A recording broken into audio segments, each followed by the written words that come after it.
Oh, my son, you should be ready to lay good foundation. Earlier the better. In the nearest future, you could be one of the leaders. So we pray. Amen.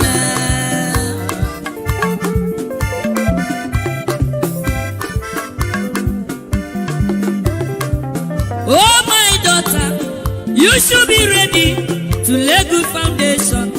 Earlier the better. In the nearest future, you could be one of the leaders. So we pray. Amen.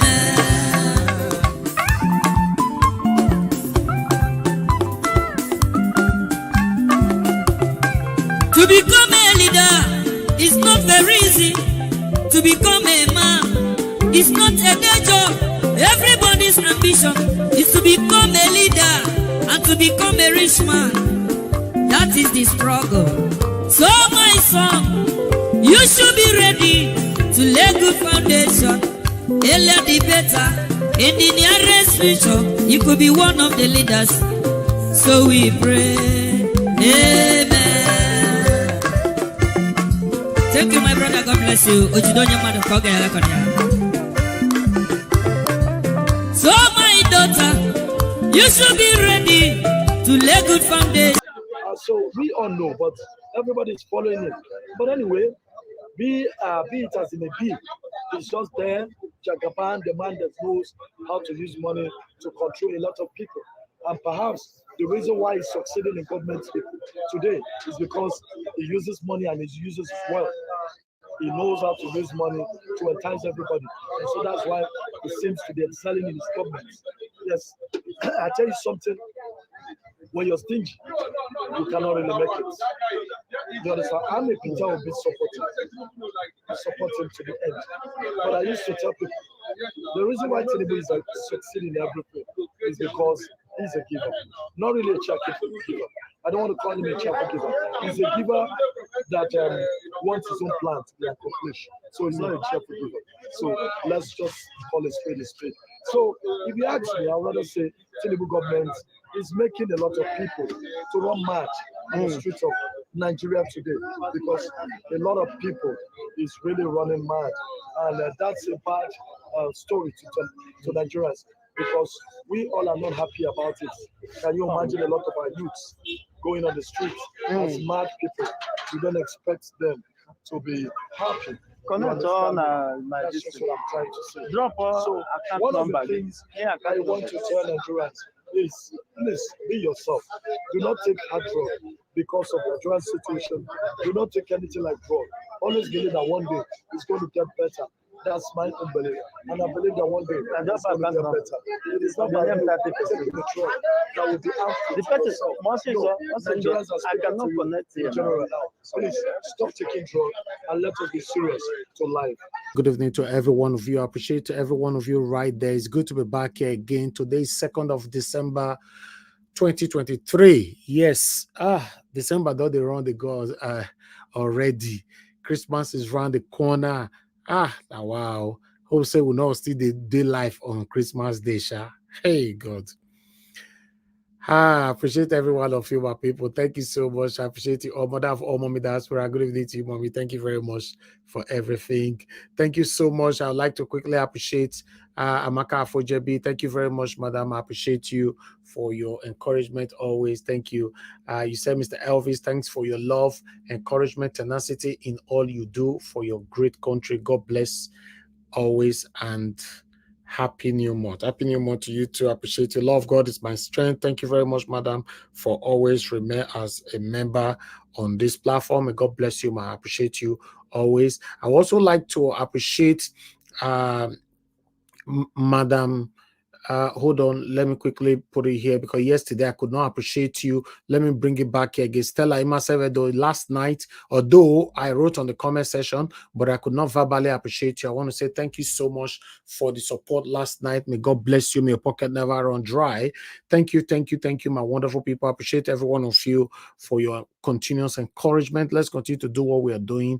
I think there's another twist over this whole thing, but let me quickly Appreciate some of you right here. Patricia Nofe, my dear sister, I can see you right there. Good evening to you. Vitus Akwebele, I can see you. Gkwe, Jude, thanks for joining us. I can see Abo Azi, good evening to you, sir. Thanks for joining us. I appreciate you all. Evie Jack, I can see you as well. Good evening, good evening. Veronica Albano, I can see you. Fortress Ahis, I can see you right there. Thanks for joining us. God bless you all, my people. Help us to press on the like button. Thank you. Dixon in the Agmo, Chris Iyere, thank you. Onste Prince, Madam Helen, I can see you right there. Peggy Modi in the building. Good evening to you, Madam. Thanks very much, my wonderful people. Sabovo Konga, I can see you as well. Charity Kuku, thank you. Kate Amoro say, Stella Masavido once again. Rosie Ayosh, Great Mind, and many others. Love of God is my strength. Now, James, thank you, thank you, thank you. Now, God bless you, my people. Thank you so much. Just do your part by pressing on the like button, and let's take it from here. Okay. I would like us to move out of this particular video right there. The reason why I played that video is because of the youth now, instead of them to hit the street to let Tinubu know the situation they are facing, but they are sending message through videos to beg Tinubu now that please have mercy on us. We are hungry. The people are, because according to the story that is currently going on right now in Nigeria, is that many youths are not taking drugs. Many of them are hurting themselves and all that because of the situation, hard situation right now in Nigeria. You know, but I don't know whether the cause would say that these people not feel protest. That's one thing I don't understand. But meanwhile, I'd like us to move on, because it's not easy to see things going on like this. Then you continue to ask yourself, what is happening? What is going on? You know, we have a couple of things to do today. We have 3 videos to play, and we have a strong article to take as well, and people's response. Then, all right, Leo, thank you very much, Michael Organemaro. Thank you very much, Sam. May God bless you. Happy weekend to you as well. May God bless you, people, man. Thank you for your encouragement. Thank you so much, my people. Christmas is around the corner. Now, wow, we don't do this journey now since how many months now? Nigeria still never better, rather is getting worse. Okay. Anyway, let's move on. Thank you so much, my people. I appreciate every one of you. Those of you that is supporting us financially, those of you that is sharing our videos, those of you that is liking our video, those of you that is joining the panel. Every one of you that is directly or indirectly supporting us, may God bless you all. We miss Mr. Edwin. We missed, we have not also heard from Madam Origin for like 2 days now as well. Madam Origin, I hope you are not losing strength over this Nigeria issue, you know. And who again? We miss so many people, you know, but I cannot really remember all names. You know, I don't call Madam Martina Obasi name Taya. We don't know where they are at this moment, you know, but nevertheless, may God protect and keep every one of us. You know, let's continue to do what we're doing to have a better country in our time. Meanwhile, I'd like us to listen to Dino Melaye here. Let's listen to Dino Melaye on what he needs to say here. Then we'll move on to Athan Achonu. Then from there, we'll come to the bigger one, one of the biggest one anyway, Ndume, who said that Buhari's, okay, you can see all the titles right there, who said that Buhari was not in charge of his government. Hey God, now only Nigeria with the hear all this kind of Netflix movie. You know, do you think we all first shock you, Bosa? You yourself will go they ask yourself, what I hear yesterday? What I hear yesterday? And the funny part of it is that nobody will go ask them again. Once they don't rule, they are free, they enjoy the looted money, they move on. Nobody can dare to call them for questioning or to arrest them. Somebody coming to a national TV to say that Buhari was not in charge of his government. Senator Ali Ndume. Now you talk this one. You know, when they hear the word called cabals go they run your government for you. Whereas people, the citizens don't know them. They know they see them. You know, they hear their voice. You know, they see them. You don't know their name. You have never met them. People where you vote for go they there as the image. You say that one they run the country. Not be bad like that too. We are going to be taking on that as well. But meanwhile, let's quickly take this. Mr. Ezewango, it's good to have you here, sir. Thank you very much. Good evening to every one of you. I appreciate you all, my wonderful people. Let's listen to what Dino Melaye have to say here. Now God bless you, my people. So, after staring down the barrel of electoral defeat in Kogi State, can the PDP's governorship candidate, Dino Melaye, become at once the disruptor of Nigerian politics and the savior of this country's democracy? His latest pronouncements capture the outrage he feels at being declared a distant third by the Electoral Commission INEC in the November the 11th election. He doesn't trust the judiciary, so he's not going to challenge the outcome. He argues that free and fair elections are not possible under the INEC chairman, Professor Mahmood Yakubu, and he's calling on the opposition to demand Professor Yakubu's resignation. And if he fails to resign, then the opposition should institute a full boycott of all elections in Nigeria as a way of sanitizing the democratic process and preventing its destruction from political meddling and improper interference. I hereby call on all political parties to boycott future elections in this country until Mahmood Yakubu and the corrupt commissioners of INEC are completely dissolved and a new credible INEC constituted. That is when we can have democracy. If we fail to do that, participation by political parties will mean legitimizing, endorsing, and promoting the illegality that is ongoing. So I call on all political parties to boycott future elections and allow them to run a one-party state, because our non-participation will definitely will definitely deny them the legitimacy they need to carry on. Dino Melaye, rather hard-headed and defiant message from him there. So how much pace is his call for a boycott of elections gathering? With more on this, I'm joined now in the studio by the governorship candidate of the People's Democratic Party in Kogi State, Senator Dino Melaye. Thank you very much for coming in. Yeah, it's my pleasure to be here again. Just tell us again why you've decided to make this call. Yeah, first one will say that we are actually living in perilous times. We are living in times of vicissitude, times of vacillation. Democracy is supposed to be government of the people, by the people and for the people. But what we have today is greediocracy, government of the greedy, by the greedy and for the greedy. And the umpire that is supposed to be the transparent referee automatically have become INEC, and the judiciary have become departments or appendages of the APC. I did an elaborate elucidation on INEC, and it is impossible for us to have credible, free, fair elections under the morally and ethically challenged national chairman of INEC, Mahmood Yakubu. It's not possible for us to have a transparent election, because we thought after the satanic manifestations of the February election, we thought Mahmood Yakubu will become born again. We take opportunity to redeem the image of INEC and himself with the November 11 elections. But automatically it became more brazen.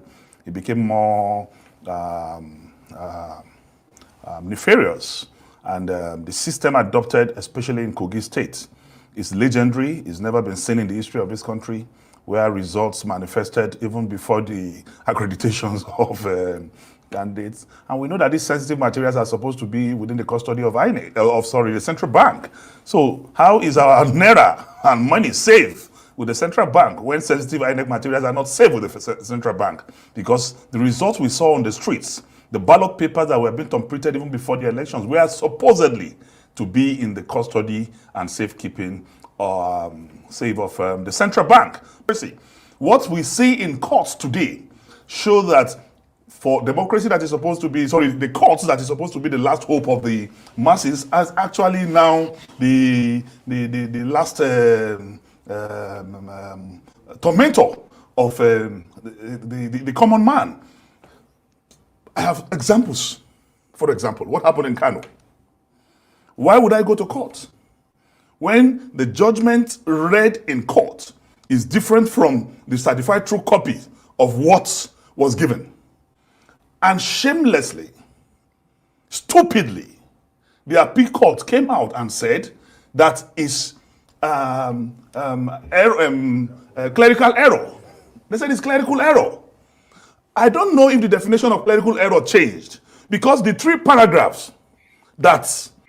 All right. Thank you very much, my people. We're going to stop that video right there. In case you want to continue with that particular video, you can go to Arise because of time. And today, to be honest, I don't want to stay longer here today.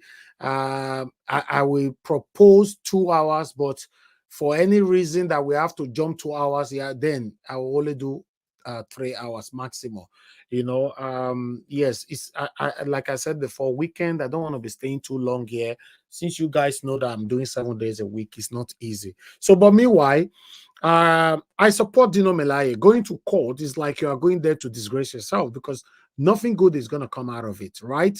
So, because of what is currently happening right now on Peter Obi's court case, you know, remember that Supreme Court, the highest court in the country, have passed judgment already on Peter Obi. But if the surprising part of it, which we are going to be taking later, you know, is that Supreme Court yet to give judgment on Peter Obi's and LP case, you know, against Tinubu. They have not passed judgment. So I'm surprised the judgment they passed. Now, Tinubu is already ruling as the president of the Federal Republic of Nigeria, but constitutionally, they have not passed the judgment. So it might be confusing, right? But we'll be taking that shortly for people to understand, you know, the kind of country where we all came from. A country where anything can happen, nobody to cry to, nobody to talk to, nobody that can help you. It's crazy. It's really, really crazy. You know, the way it is right now, I can't believe what is happening in Nigeria. But meanwhile, the Labour Party governorship candidate of Imo State also cried out, you know, Senator Athan Achonu. Let's listen to him for like 5 minutes as well. We'll quickly move on to others. Governments. Bayelsa took 3 days to collate. Imo State took 2 hours. And then the party chairman, the Labour Party chairman, raised an alarm that even the results they were quoting does not correspond with what was in the beavers and the IRF. And the beavers, they're not corresponding. And this is one of the reasons you need to see the beavers. Yes. And let's take this forward. This was, now. No, I'm coming. Right. This was the reason why we asked for a review. They told them to stop collation. And that's what the law says. You understand me? It was enough reason to stop collation and check the beavers before announcing that result. They didn't do that. And then we petitioned for a review. And we had 7 days within which to allow a review. If not, then you can now issue the man with his certificate of return. The 7 days didn't elapse. After the 6th day, they hurriedly issued the certificate of return. After hurriedly announcing that result. Now, we went to court, asking the court to compel INEC to allow us to inspect, do a forensic inspection of the beavers' machines. Do you understand? To find out if it was tampered with. And you brought an international team. We brought a team to the place. Right. Charles, they refused to allow us to do it. Even when we now wrote again to the secretary of the commission, complaining at what happened. Look at what happened.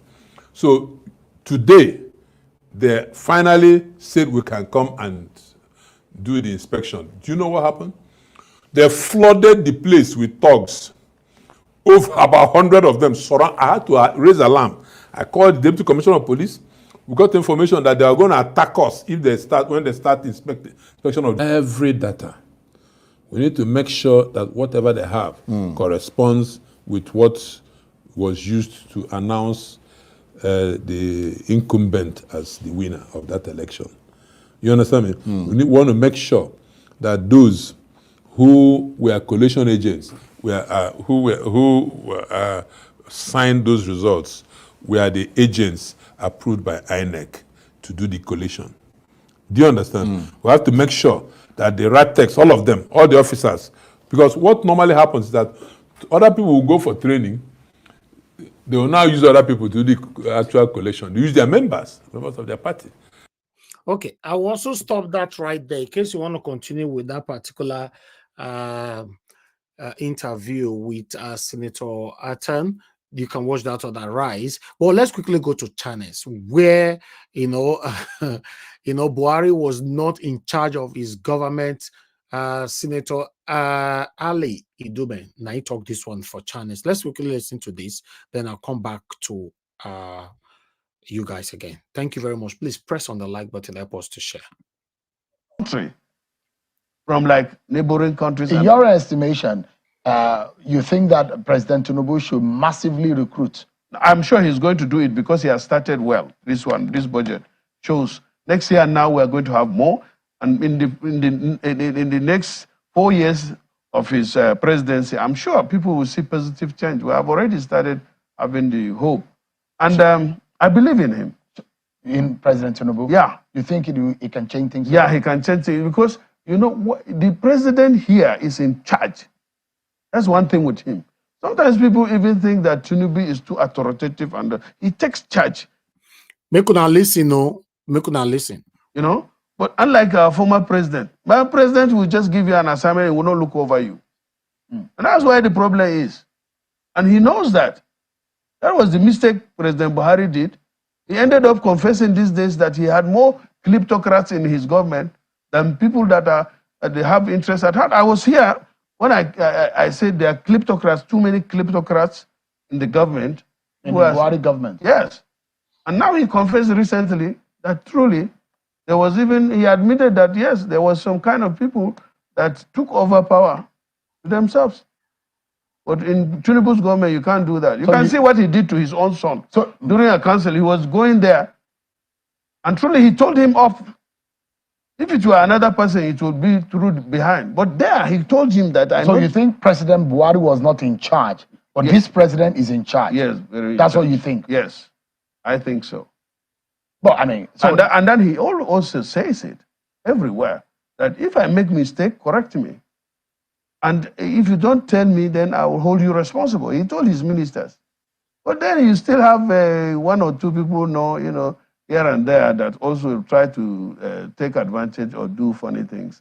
But this, I think we're going to have it better. All I'm begging Nigerians is to give him a chance. Let's give him a chance. There's a lot of suffering in the land. Yes. And that is a very hard message to sell. But all Nigerians also agree that some of the hard decisions is something that need to be taken. You can imagine what we saved from the period he had just announced abruptly that, look, this oil subsidy is something no more. Like a very good friend, Goswell Akpabio, said, that the pain that we're experiencing is going to be like the pain of the childbirth. You agree with him, though? Yeah, I agree that it's not something like that. I agree with him on that. And also it's something like, Nigeria was sick. It's like malaria. You need to take chloroquine, very bitter, But after some time. Okay, let me come in here.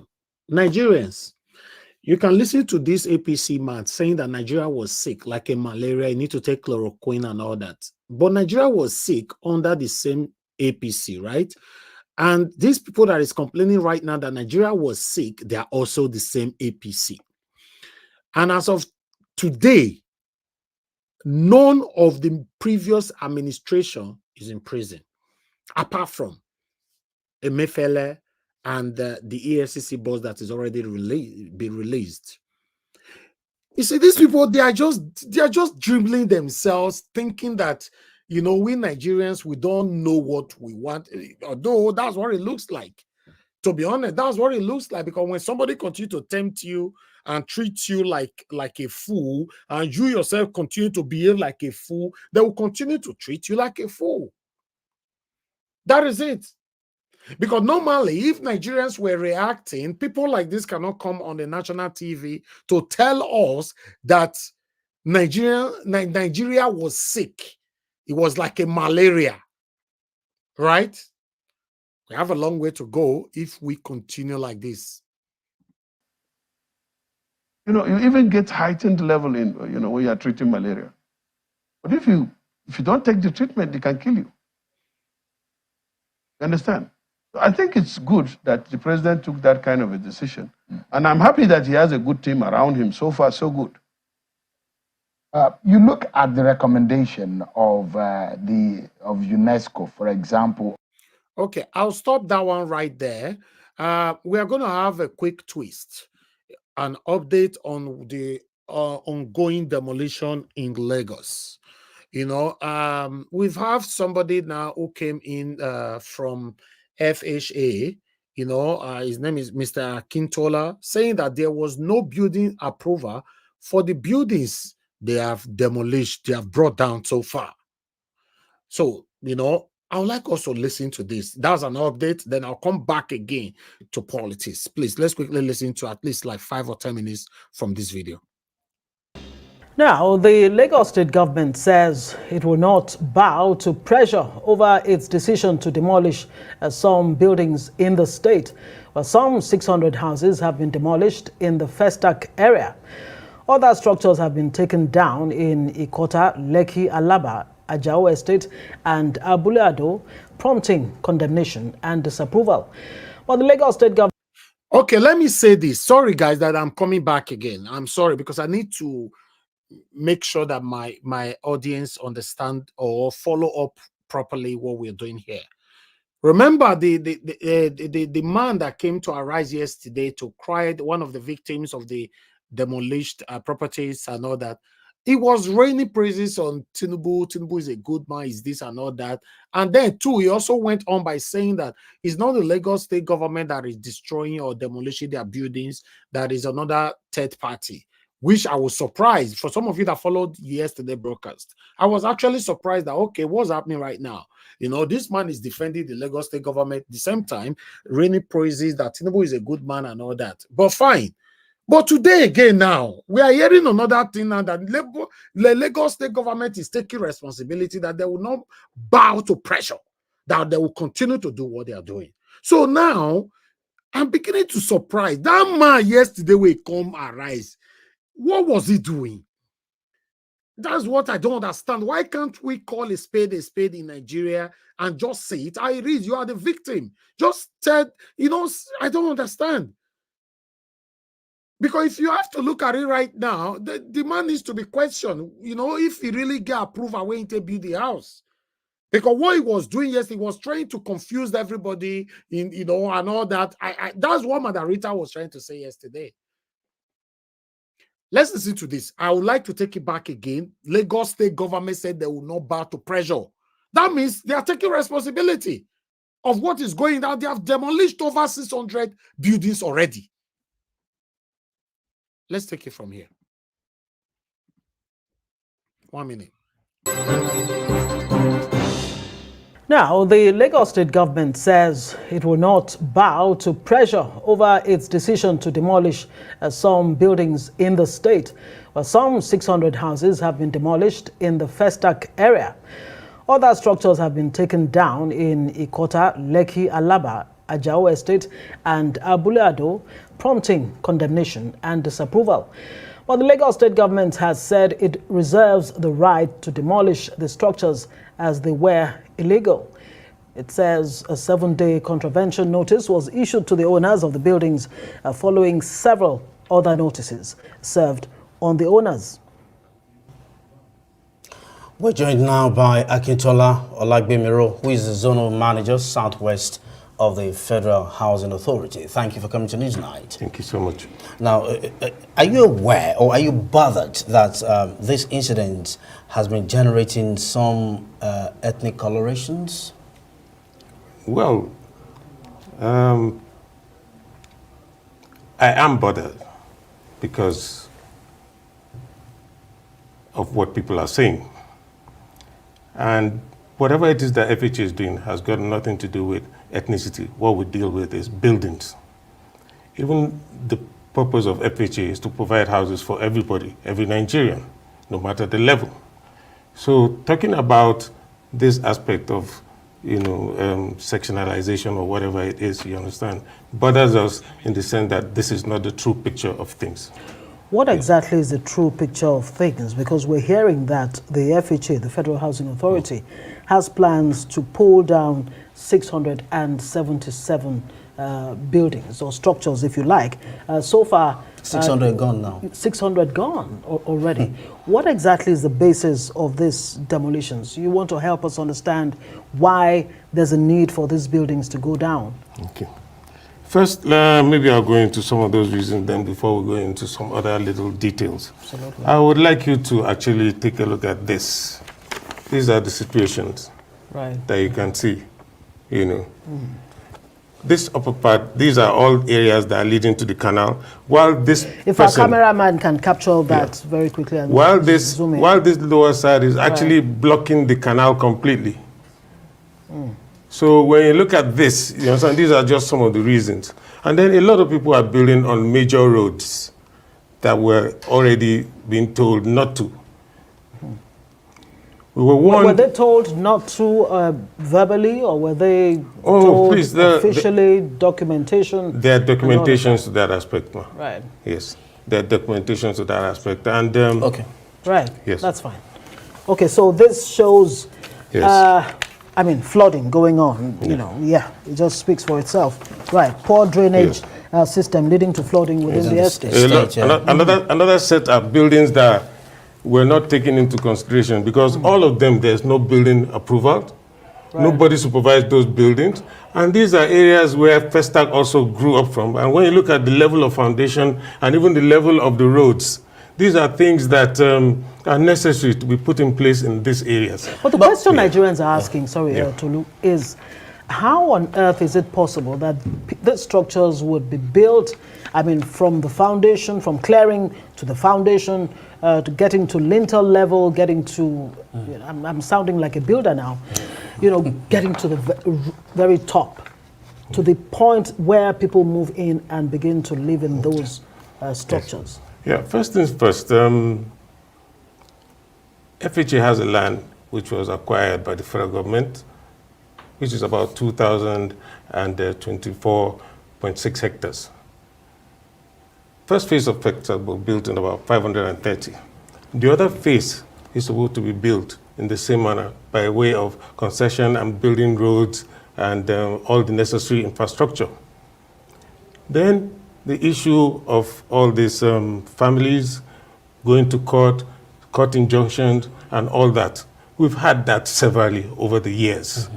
Over the years, which forestalled a lot of things. FHA followed the court rules, making sure that, okay, let us stay off as we are asked to. But these families did not. They were actually selling land together with all the other estate developers there, you know, more or less like land grabbing and selling to innocent and unsuspecting people. Okay, another question that people are asking, and which has been fueling in any case, the ethnic coloration and all other ramifications that have been introduced to this matter is, why now? Because they're saying it's because after the elections, a particular ethnic group didn't vote for the governor. That's why they're beginning to do this. So why at this point? Well, just again, this has been going on for many years, where FHA has moved into some of those buildings, I mean, some of those sites, trying to stop people from doing what they need to do. I mean, what they have been doing. How far back? Sometimes, in fact, as far back as 2017, 18, and even at 2018, we started discussing with the Lagos state government. And in 2019, with one surveyor, I can't really remember his name right now, of Lagos state government, we went in there to even mark some of those houses for demolition as far back as then.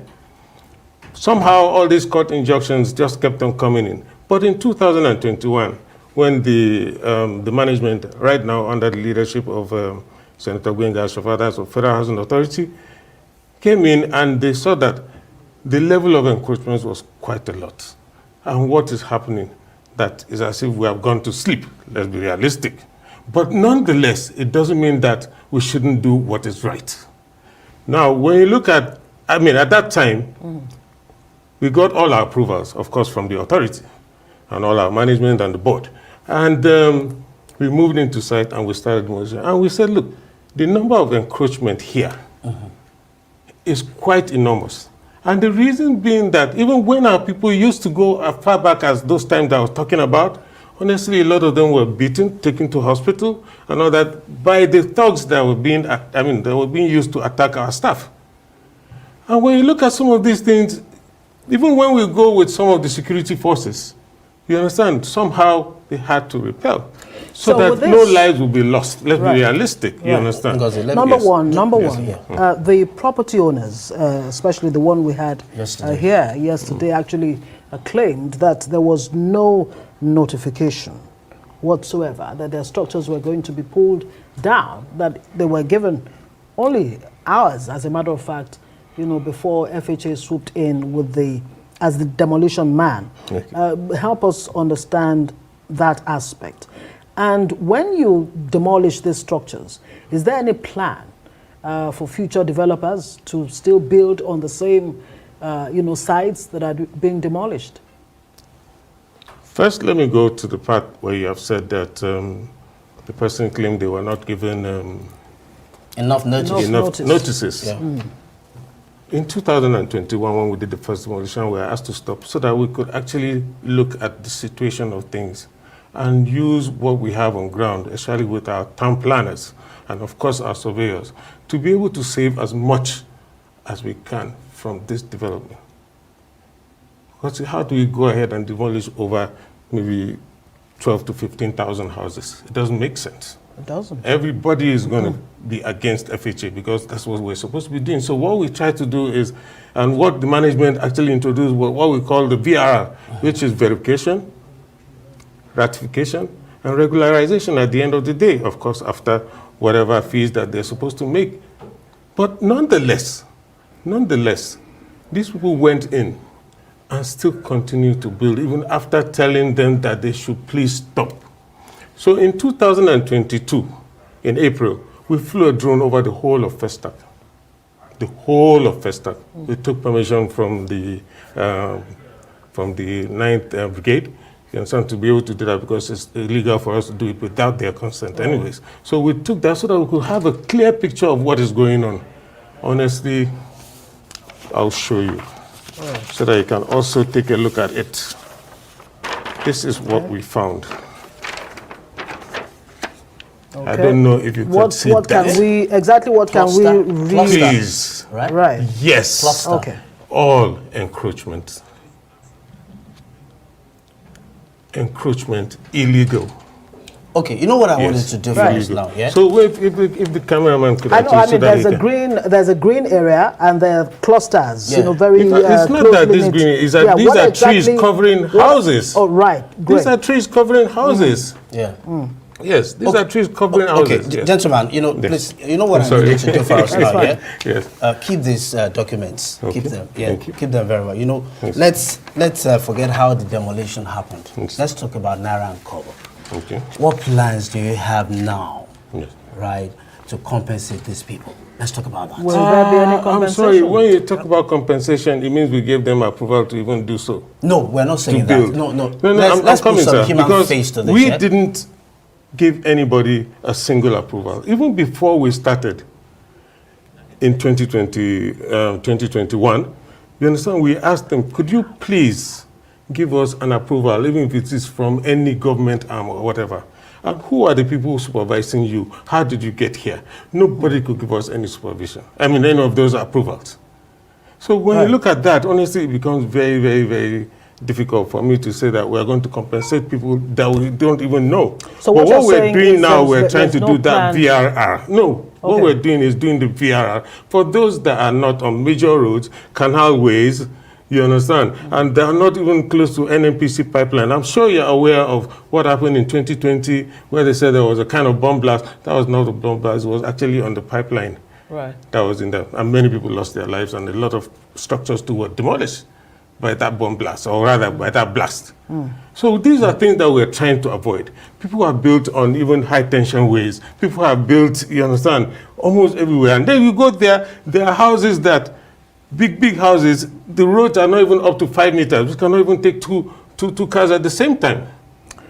So these are all the reasons So why we say let us not turn that place into a slum. So far, just to be sure, I mean, let's hear from the horse's mouth, have gone down, and how many more do you plan to demolish? Right now, there are some that are still going on, but at least for now, I think we have done maybe close to about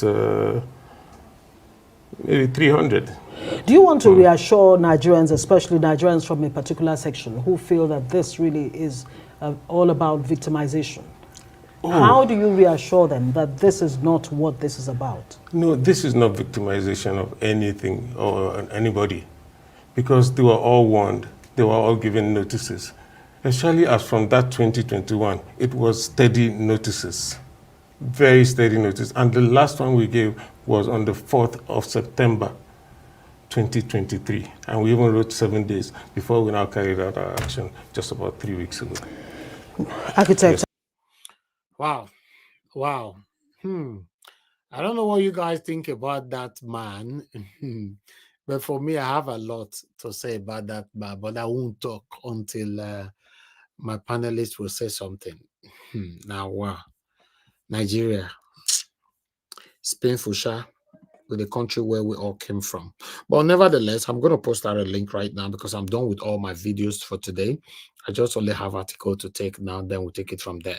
Good morning, good afternoon, good evening to every one of you. Thanks for joining us today.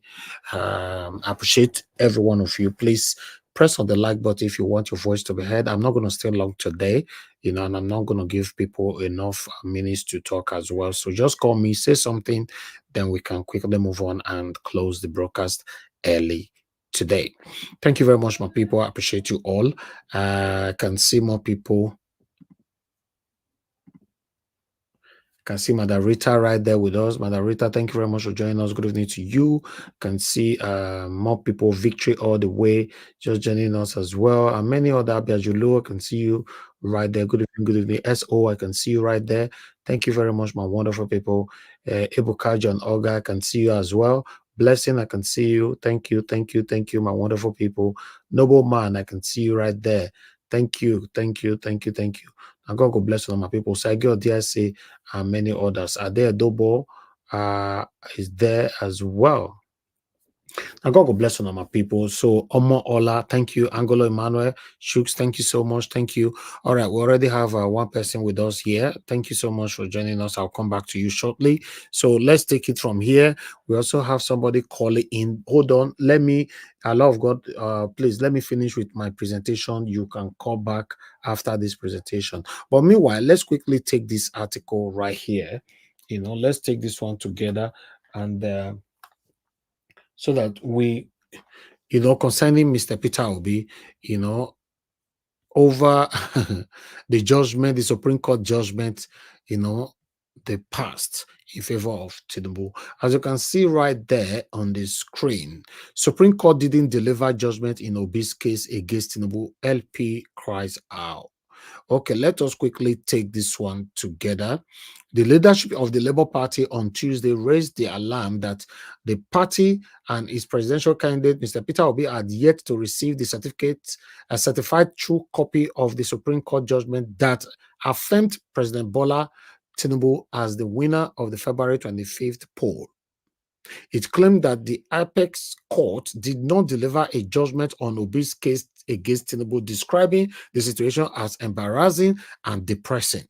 The Apex Court had on October 26 ended the 171 days legal tussle with the rejection of the election appeals filed by the Obi and the People Democratic Party counterpart, Atiku Abubakar. But meanwhile, I'm just going to stop this. Let's quickly go to other article here. I just wanted to bring that in so that you guys will understand. So I'll put this one right there. As you can see, this one is coming from Sarah Abraham. He's saying that Nigeria Supreme Court yet to give judgment on Peter Obi's and Labour Party's case against APC, Tinubu, Chetima, and INEC. Up till today, no judgment has been given and no CTC has been provided. The lawyers of Labour Party and Peter Obi have been told by the Supreme Court that there is no CTC available yet for the case, and that shouldn't be. This means that no judgment was written by the judges.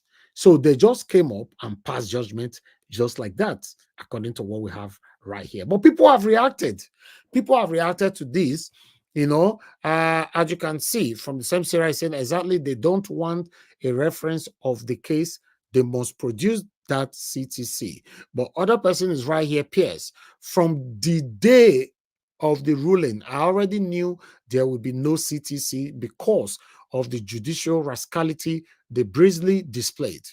They are too ashamed to put what they were paid for in black and white, hopeless criminals. While we have another person here, Don Ajalakbo, saying, so there was no judgment then. The Supreme Court judges thought it is like before when no one cares. Okay, now we have Jude here. Jude is saying, plus the case is already time-barred to deliver a fresh judgment if there is currently none given. And that is the highest court in the land. Whereas do you appeal to when the Supreme Court is confused? If this ain't a constitutional crisis, not sure what else it is. Then we have Uche, who is saying that Supreme criminal indeed. They will not run away from this one.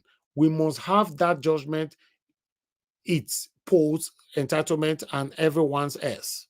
Okay, we have another one here, Saidu, saying this. Isn't this supposed to be a right? Why are we not protesting already? That's a question. Why is everywhere so quiet, Sarah? Yes, I don't know that they be a parlor right now. And Ajay said the judiciary has failed Nigeria. Why we have another person here, Olumayowa, said valid reason to protest. Obi is too gentle.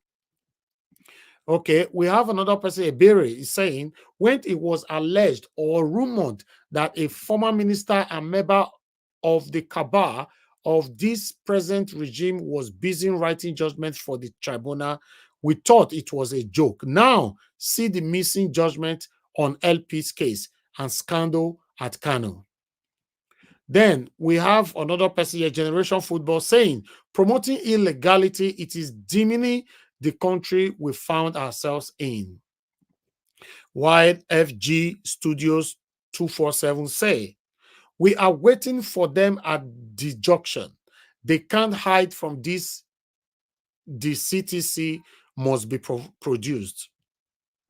While we have another person, which is the last one, saved by grace, is saying, if there is no CTC, how did the judges arrive at their judgment? The same question when they ask. I said this before. There is something hidden inside that shabby, shoddy judgment. My people, as we they speak, so now another episode one year later. So there is no judgment on Peter Obi's case. They just come out, doing basbos, and they say Supreme Court affirmed Tinubu's presidency, and that is it. But by law, constitutionally, there is no judgment as we speak. So I believe other episode, 9 Nigerians go enter. Maybe from Monday, I don't know. But as we talk, many Nigerians that they pay, as I hear they speak, so that they pay be a parlor right now. That they drink 3310 right now, they press blah. As I they talk now, not be lie. I talk them. Say somebody go any state where you know say you come from, they listen to me right now.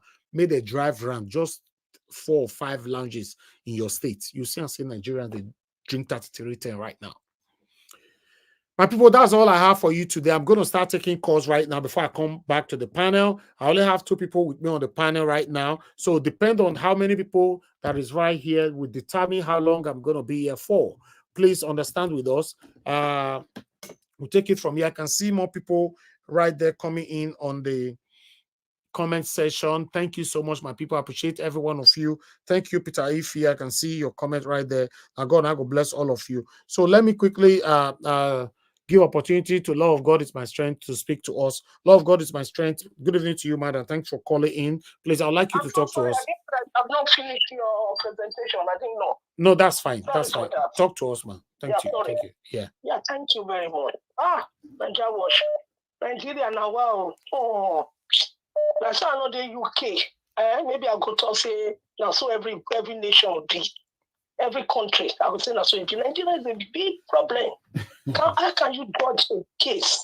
Even if you go to court in this country and they judge a case, they will send you your CTC.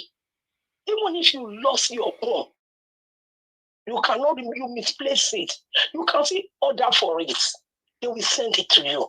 So what did they judge? Okay, all what they read about Peter Obi case, where did they get it from? They just came out and just announced anything that they can just announce for Nigerians, because they know that Nigerians will not see anything. They know that Nigerians will not see anything, because when the appeal happened, we didn't do anything. Supreme Court happened, nobody did it. So they know. They've seen us finish. What are we going to do to show these people that in this thing that they're doing, they have to stop? Now, yesterday, I spoke really badly about, about Dino. You know, in a way, I come to see that, yes, he has his own bad side. But let me say something. I will take what I said about him back today. I'm not ashamed. I will take it back. Please, let us follow what Dino is saying. Let everybody stop going to vote. Because when we stop to go and vote, you will see what's going to happen. It will make these people run. And because when you go out and vote and go online, you are going to legitimize their election. So the best thing, all parties, everybody withdraw. Let them run their own election themselves. Can you just imagine? Can you imagine what this country has turned to? Nobody is saying anything. Every one of us, we are going and we are coming. We are going and we are coming. Everybody is in the beer parlors drinking. Nigeria, was something happened to me. I didn't want to say this, but I will say it here. But I'm not going to mention him. Because if what that man did, that boy did to me, if I'm a wicked person, I will put him all over everyone but I don't want to do that. I'm not going to do a human being like me wickedness. I gave this boy money to buy my things that I used to do my work. He said, yes, ma. You know, I gave him this money. This boy ate my money. And it's costing me on my own money. So what I'm saying now, Nigeria is corrupt. It's causing me, calling me stupid woman. You took my money and you are calling me stupid woman my money. And I say you meet a woman that is not a wicked person. If I'm a wicked person, I will call police to come and arrest you, but I'm not going to do that to you. I'm not going to do that. Let him go. Let him eat the money. It will pay for him. So what am I trying to say? I'm trying to say that Nigeria themselves, they are corrupt as the government of Nigeria. They will not come outside and protest because they like what is happening. They like what is happening. They are not interested. So far they say that they will go and cheat somebody else and get their money. They like this kind of system. Nigeria don't want to settle the system. They like what is happening. Eat and let me eat. That is what they are doing. And I pray for Nigeria. Thank you. I don't want to waste your time today. Thank you, man. God bless you. Thank you. Yeah, but I've said it before that it's not just the Nigerian government that is a problem of Nigeria. We ourselves, we're also the problem of the country. That we should say it how it is.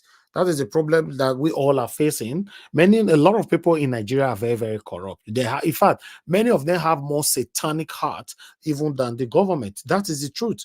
Some of them will treat you like a nobody. They don't care, you know, how you feel. So that's just the situation right there. But meanwhile, I would like to quickly pick another call because I have another person calling in.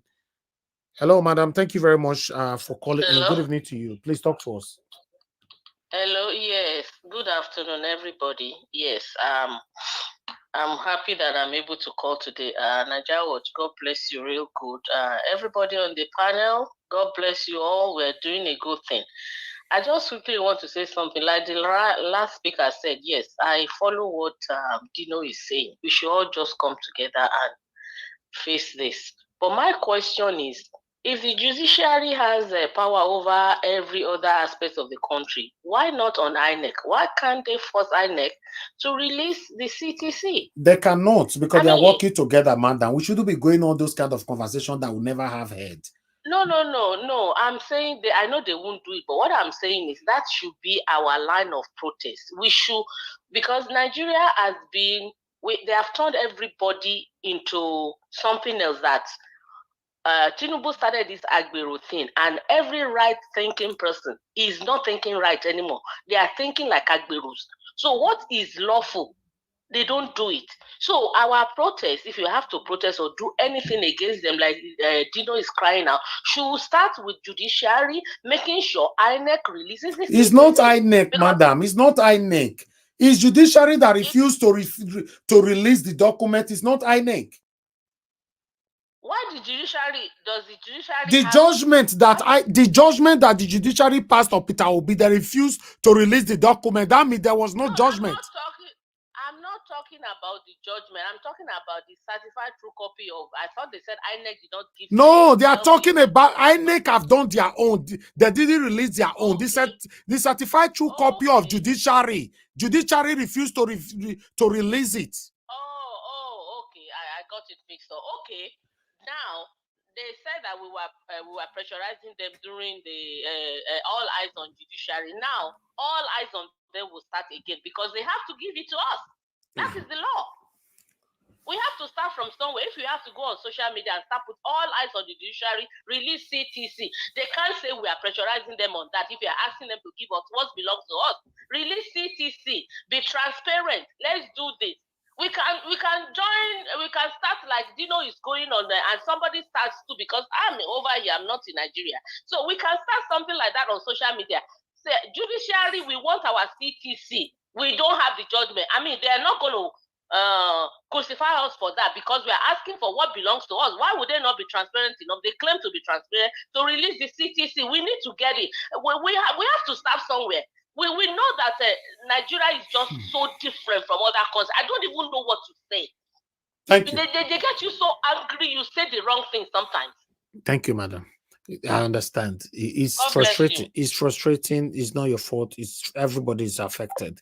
You know, the INEC refused to release the CTC. Now judiciary also refused to release their own CTC. So now who are we going to cry to right now?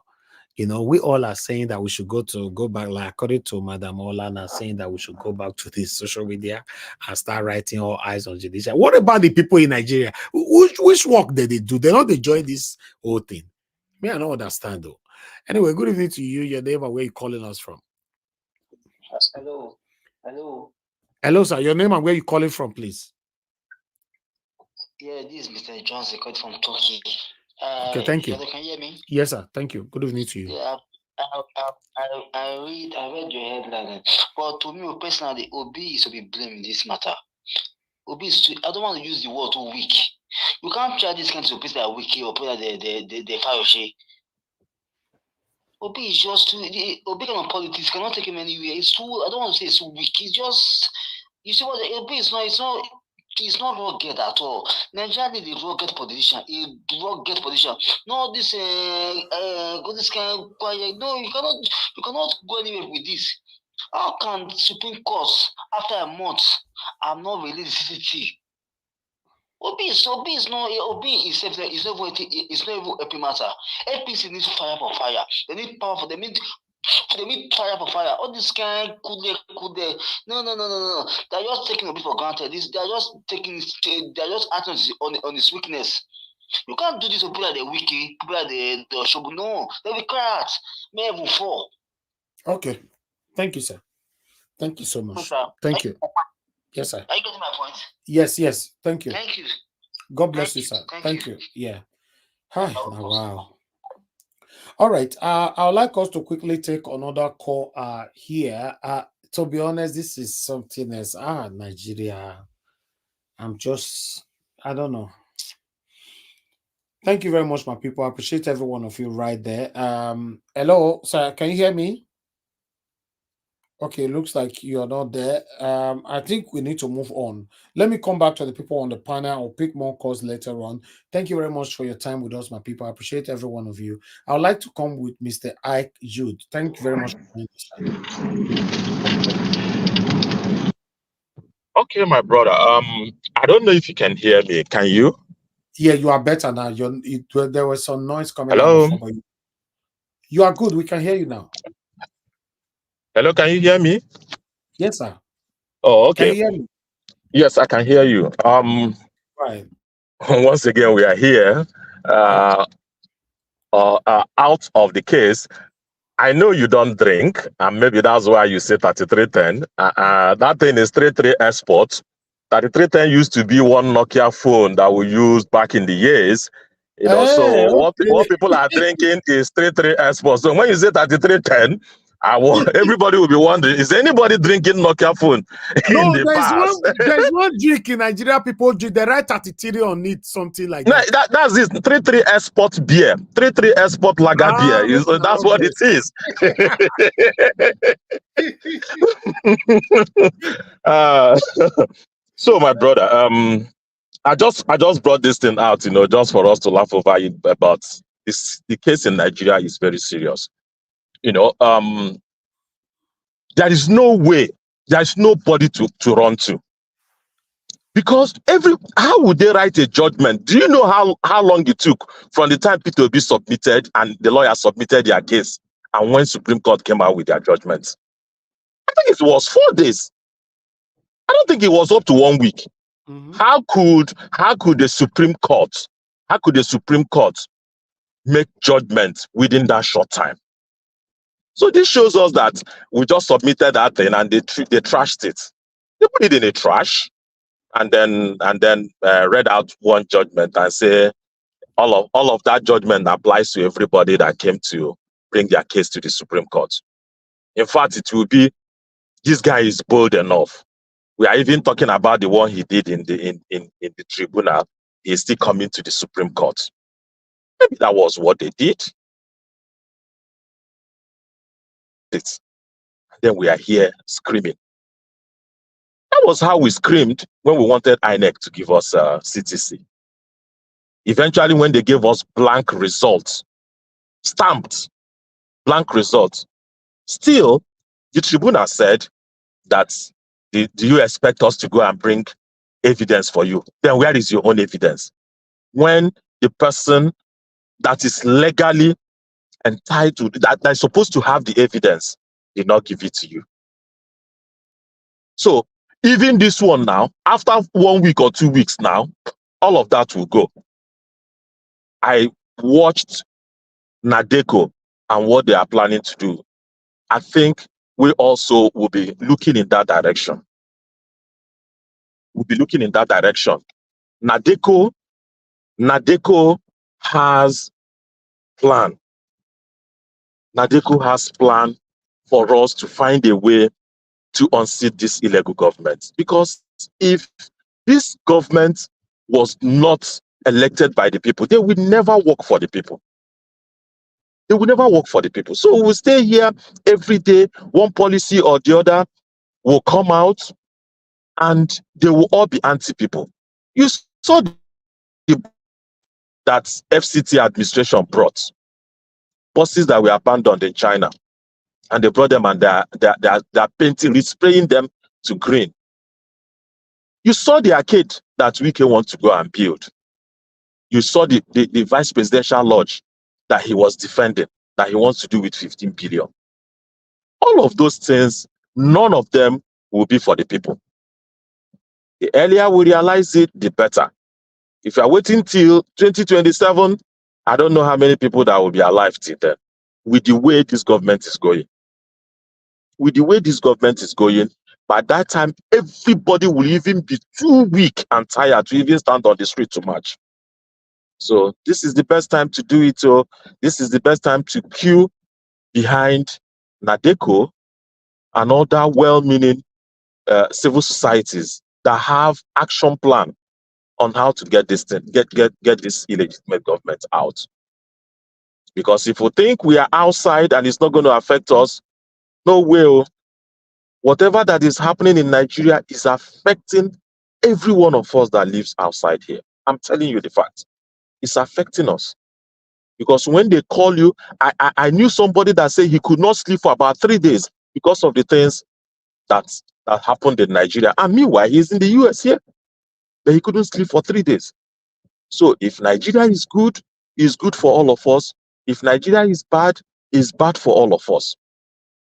I also had a chat with some military guys, and they said that they are not, the last thing in their mind is to do anything to bring down this government, because most of their leaders are all been settled. They are very comfortable. There is no administration, not even a military administration, that have enriched military the way the last administration and the present one has enriched the military.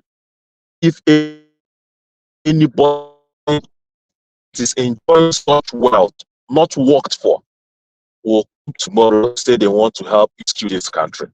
So it's all in our hands. If the youth want to do it, you do it, not everybody. This is just 6 months or thereabout, and everybody is crying. When 1 year come and 2 years come, you will see what will happen. So the way we see Nigeria now, if we don't do anything practical, if we don't do anything forceful, and we think we'll go to court, and we think we'll complain on social media, or we think we will go to the mainstream media and talk. Those are important, those are good, but they will not be the most potent way of taking this administration out of the way. I heard all that were discussed all through the week. I watched, today is weekend, that's why I was able to join the panel. I heard all that was discussed during the week. It's despair. Everybody is tired. Everybody is crying. Everybody is crying. But we cannot continue to cry and watch for things to go bad. Let's join people that already have action plans on how to go around this government, so that we'll start the rebuilding process. Yes, everybody have said that Peter Obi was not strong enough to defend what we freely gave him. He is also coming from a disadvantaged section of the society, of the country, that even without saying anything, they already were looking for a way to arrest him. Then talk about when he speaks. There are so many people that have brought sanity to their country, and they didn't wait for the presidential candidate to lead it. He has led us in a war, in election. Other people can as well organize, and let's lead another war to reclaim what was stolen from us. He must not be the one at the forefront. We can't change him. That has been his way from beginning. But if we feel that this mandate is important to all of us, we mustn't wait for him. We mustn't wait for him. We can take initiative. We can organize ourselves and rescue our country. It's our country. It's our country. Thank you. I will listen up and wait for the next opportunity to discuss other things. Thank you very much. Yes, so is our country is very, very sad and pathetic. To be honest, the matter be as it gets, but nevertheless, let's continue to do our part and continue to speak out. Good evening to you, sir. Thanks for calling in. I'd like you to talk to us, sir. Thank you. Hello, good evening, Mr. Jawad. Thank you, sir. Talk to us. Good evening, my brothers and panel. You see, some people, they don't know what they are saying. Why should we blame Obi? Obi has done his part. Obi is a gentleman. We cannot because of this become hot one day. Exactly. So we should not leave him. He might try. We should leave him. Let me go to Justice Nyam Okoro. Let me tell you, today he was given that judgment. I know that man is a rock. He was not given the rash judgment that day. When he reached his side of Obi, he will say, Obi, this is the same thing, he will jump up. Obi say, Obi, this is the same thing, the right is the same. Obi has a different case. What the president, what he presented to court is different article on. You can't join them together. They just do cover up. They just cover up. Those people are rock. I am telling you that my heart number is a good judge. He says that people are calling his name. Now Nigeria should leave his name. That are abusing him. Why Nigeria could not abuse you? You are a rock. You are army robber. Army robber is better than you. Believe me, Sister Land Robber is better than him, that man. That Yam Okoro, believe me, sincerely, is a, oh God, I don't want to say. He is a wrong person to be in Nigeria. You're not supposed to be in Nigeria. Hey, look, those people, they are teaming up. This is a gang of crooks. This is a regime of crook, regime of armed robbers. Believe me, that man, everywhere, anywhere I see him in this place, in this Abuja, or anywhere at all, I will stop that man. If it's inside the car, I will stop him. That man is a rock. Believe in sincerely. That man has nothing to offer. But I say they were supposed. If they like, they should go and write our judgment and CC and give us. If they not give us, they should hold it. One day we are going to get to them. Anywhere they like, they should have it. He said Nigeria should leave him. We are not going to leave him. We are going to get him anywhere. Goodbye. Thank you. Thank you, sir. Thank you very much. God bless you. All right. Let me leave callers for now. Come back to the panel. And God bless you, my people. Help us to press on the like button. I can see Boss Ville, Empire TV. Thank you very much for joining us. Good evening to you. I appreciate you. Thank you so much. Mr. Jonathan, thank you so much. I'd like you to talk to us. Good evening to you, sir. Thank you very much, Mr. Elvis. Thanks to everyone, all the panelists and everyone on the comment section. I wish everyone a happy weekend. Thank you. I just want to, deal with two subject areas. The Supreme Court judgment, without, not coming up or producing the certified true copy of the judgment. I believe on this platform yesterday, Mr. Elvis, I know you are aware, I dealt on it yesterday because I believe you presented it also yesterday, and I dealt on it, and it is still where we are. We're not moving forward yet. And I said that for me, for the Supreme Court not to have released the judgment, the copy of the judgment, is a testament to the fact that the judgment itself was not their own judgment, and that there are discrepancies in the judgment, that now what they are doing now is plotting the cover-up, plotting the way and the manner at which they will cover this mess up. That is what is going on now. At the end of the day, we all be here. They will come up with their defense. All that is going on now is the plotting and strategizing of the cover-up, because it is clear already that there is a mess up, a total mess up of the electoral jurisprudence of Nigeria. Because there is no way you can deliver a judgment. Because the day you are delivering that judgment, you are reading it. You are reading it either from a written paper in front of you, or you are reading it through, maybe in this age and time, either through an electronic device, either of the two. You are reading it.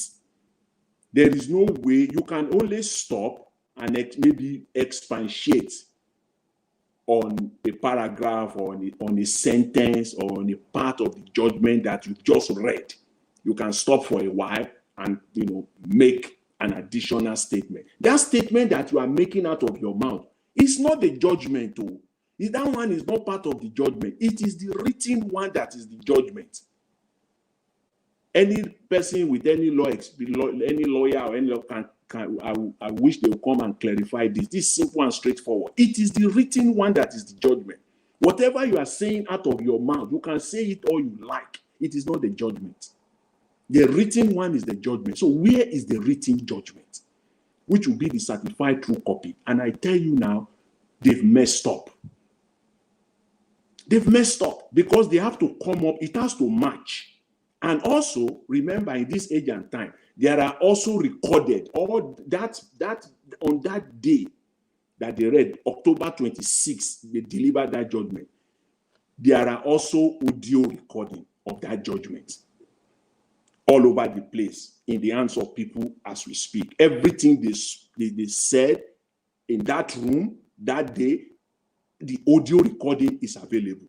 It has to match the certified true copy, word for word. If they are actually reading it from a paper, from a sheet of paper, they are reading it out with the audio. It must match. And I'm waiting for them whether this will be the case. I don't think so. That's my own opinion. I don't think so. With everything we've known now about the judiciary, especially what has been happening in the last 30 days across different states, we know they embolden INEC in the first place. With all the shenanigans, we saw it. INEC refused to produce Beaver's materials, and the court did nothing. They did nothing. Because they are also doing the same thing right now. They are refusing to produce their own documents. It's not anybody's document, though, because judgment, I don't know what the law is in Nigeria. Lawyers here, we know better. How many days does the court, whether it is High Court, Appeal Court, Supreme Court, how many days do they have from the day of judgment to the day that they must, as a matter of must, shall have the certified true copy made available to the respondent and the appellant? How many days there must be? It's not in eternity. It's not like that date is just there forever. No. Whether it is 10, whether it is 30, whether it is 60, whether it is 90 days, there must be that within this period of time, the court has to make this available to, to all the people that are involved. This is not the case. This is not what we're seeing. And I stand to be corrected. I'm waiting for the Supreme Court of Nigeria, the Judiciary of Nigeria, when they will come up with this, and we'll see whether it matches with their statement on that day. That is how deep the destruction of the judiciary, how deep it is in Nigeria today. In fact, on this, I can speak all day because I have so much, but we'll leave it at that as this thing is unfolding. I know this is not the end of this, but let it be made clear. And until the day they release it, I don't believe that the Supreme Court of Nigeria has the judgment, word for word, as read on that day, October 26th, that whatever they will come up with today will be the same. We shall see. The wait continues. With respect to Dino Melaye, who is calling for, that political parties should boycott elections. Yes, the call by Dino Melaye is good, but it's not complete. It's a good call, but it's an incomplete one.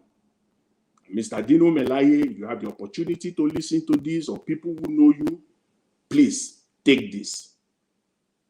Unless you also have an ulterior motive that we don't know yet. It's a good call, but it's not complete.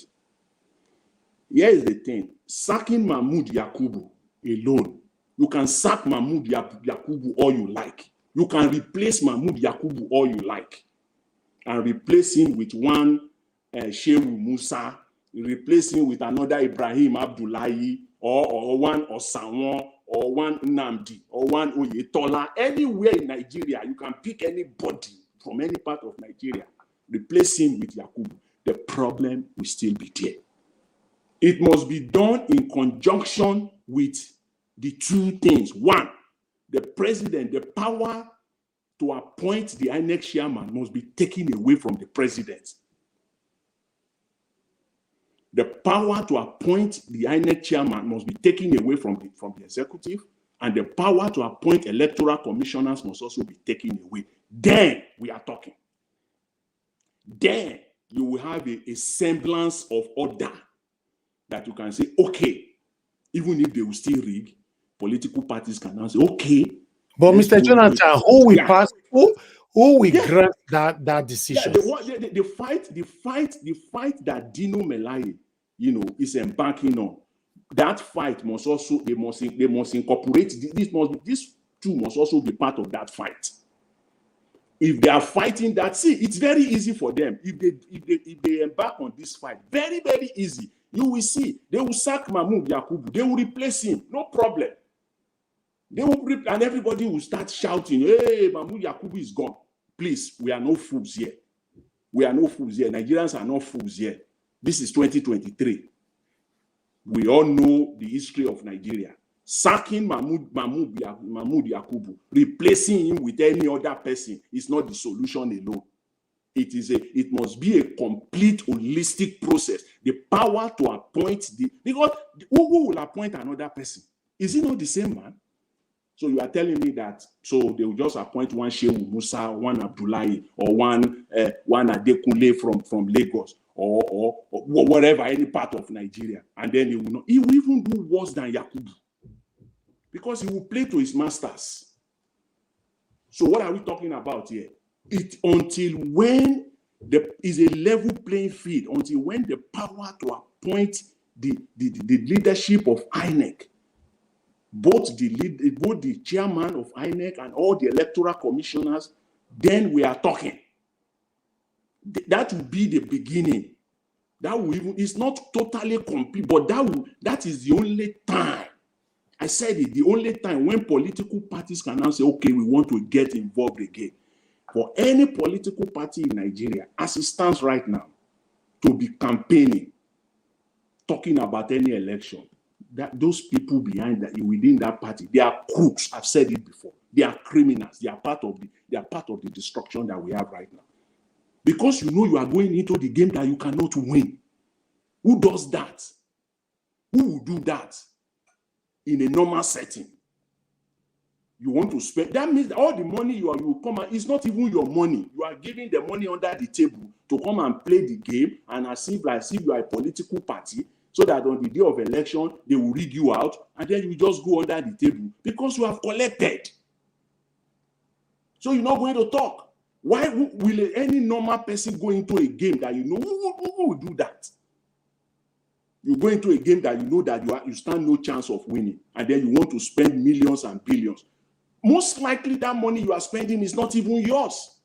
It is given to you by the corrupt people, the APC and all the rest of them. They will pay 2, 3, 4 people to launch a political party, and they will finance them under the table, and then we'll think we're having a process, a system. It's all fallacy.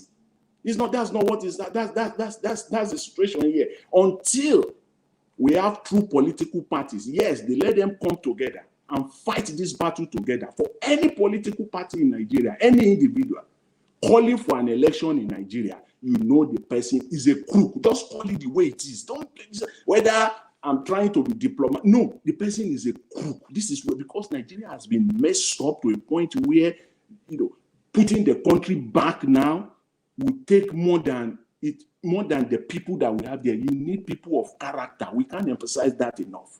Of competence.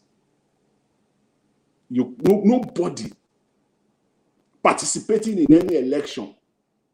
Why will you do that? Even the last governorship election, we said it here, that why would even anybody go ahead and participate? You know you don't stand a chance. And after that election, me personally, I faulted the Labour Party. You can see the way they are reacting after the election, which means that they collected one way or the other. They've collected. You went into an election that you know you stand no chance, and at the end of the election, and now the candidate, their candidate in Imo State, Achonu, is now talking. INEC is frustrating them. Are you not in Nigeria? Are you on another planet? Didn't you see what happened after what would be what they went through at the election petition, the election appeal tribunal, and at the Supreme Court? Are you in another planet? I'm saying this is sickening. Why will you be coming out and be saying this? Please go and enter house. Senator Achonu, please go. Don't waste people's time here. Are you not in Nigeria? So INEC has changed between March 2023 and November, when they conducted the election in Imo State. What did you see? What can you say that you are sure that INEC have changed. The same thing, and you come in here. So for me, I don't believe you. I think you are part of the problem. I think you've collected. So this is just a show. This is just a showmanship.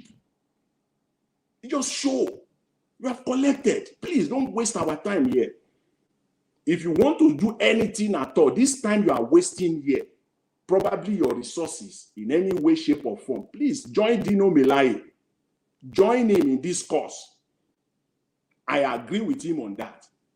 Join him with other like-minded politicians in Nigeria, people that have the political clout. Come together and fight this fight. Not this one you are doing. INEC frustrating moves to inspect beavers. Are you kidding me now? Are you kidding? Do you think we are fools here? Please, Senator Achonu, please enter house. Please don't waste our time here. Are you in another planet? Didn't you know what INEC did during the appeal of the election? The Labour Party appeal, the PDP appeal. How many times did INEC? Did you even have a court order now? Senator Achonu, did you have a court order? Please, if you do, please present it. Labour Party, PDP, they got a court order, presented it to INEC. INEC did not give them what they requested for. And at the end, even what they supplied was in bitter and pieces. They started throwing it on the table for them, like giving dog food. At the end of the day, you don't even stand a chance. What court order do you even carry? You don't have any. You are just telling INEC to give you beavers instruction. You will get it in another world, not in this Nigeria. Not in this Nigeria. You forget about that and don't waste our time. Partner with like-minded people. Made it know clearly, nobody is participating in any election in Nigeria until the INEC chairman is removed, until the power to appoint the INEC leadership and all electoral commissioners across the state is taken away from the executive, and then come up with a system, with a structure. That's a discussion. Once it is agreed upon that, yes, we are going to do this, and all parties have agreed, then the process, the procedure, then you can now sit down. That is the only time when all the major political parties stated clearly that they are not participating. We will all know that any mushroom political party that says it wants to run, we all know that it's just a department of the APC. We know that they are just wasting time. They are crooks. They are criminals. They don't have anything. You don't stand any chance. Which political party? With Labour Party, everything they say, 4 people in a room tweeting. No structure. What will they say now to a new political party that is just springing up? You stand no chance. Where? You won't even win one ward. You won't even win one polling booth. And then you want to come out and say, where will you campaign? Across the 36 states and Abuja. Which resources do you have to do that? Who and who will back you up for that? Who are the so please don't let us waste our time. Anybody that is campaigning for election in Nigeria right now, going forward, that comes out and saying, talking about election. And then I also have heard this argument that you have to participate from the inside. If you don't participate, look at that. Look at that cheap one. I've heard it. Some of these analysts coming up and saying that it is better you participate from the inside than what do you mean? How do you want to participate? How? If you want to participate from the inside, even look at the present National Assembly as it's presently constituted, the Labour Party members that are now present at the National Assembly right now. Are they not inside already? They are inside. Are they participating? Definitely not. They are not participating in anything. They are not making any input, any positive input, even though somewhat, they are inside already. Because the system is faulty. The system is criminal. And until that is changed, we're going nowhere. So the call by Dino Melaye is a good one, but it's not complete. It's only part of it. Your call must be complete holistic, complete, if you want to achieve your goal. I don't care whether they change Mahmoud Yakubu and they put another Shehu Musa there tomorrow. Please, it will change nothing. Nothing. It because he who plays the tune, he who plays the piper dictates the tune. So it is the president, the power, to appoint. Whoever he appoint is still going to be under the president. Is still under the person, whoever that appoints him. Is still going to is going to listen to his beck and call. There's nothing anybody can do about that. Who is going to recommend the new person? Mr. Dino Melaye. Here are the questions we need to answer. Who will recommend the new person to be appointed? What are the conditions for the new, even though the constitution spells it out? But please tell us if you can. Maybe I want to give it to him. I want to kind of give this part to him that perhaps it was an oversight on his part. Maybe it was an oversight on his part, but we'll see in the coming days whether he actually meant it. But if he's just going around only campaigning, canvassing for the removal or sacking of Mahmoud Yakubu, please don't fall for that crap, Nigerians. Please don't fall for it. Unless his call is holistic and complete, then we know we are heading somewhere. So that's where I will leave it for now. But with respect to the Supreme Court judgment, that is a different thing. There's so much to say on that because the whole world is watching. They are putting Nigeria to ridicule. They've already ridiculed the country anyway. There's nothing we can do. That's a fact. That's a fact. The country has been ridiculed already, judicially. And then it's this same judiciary they are talking about coming, bringing in investors. Please, are you kidding? Let's just, these people are not, it's all clear, these people are not serious. They just take Nigerians for granted.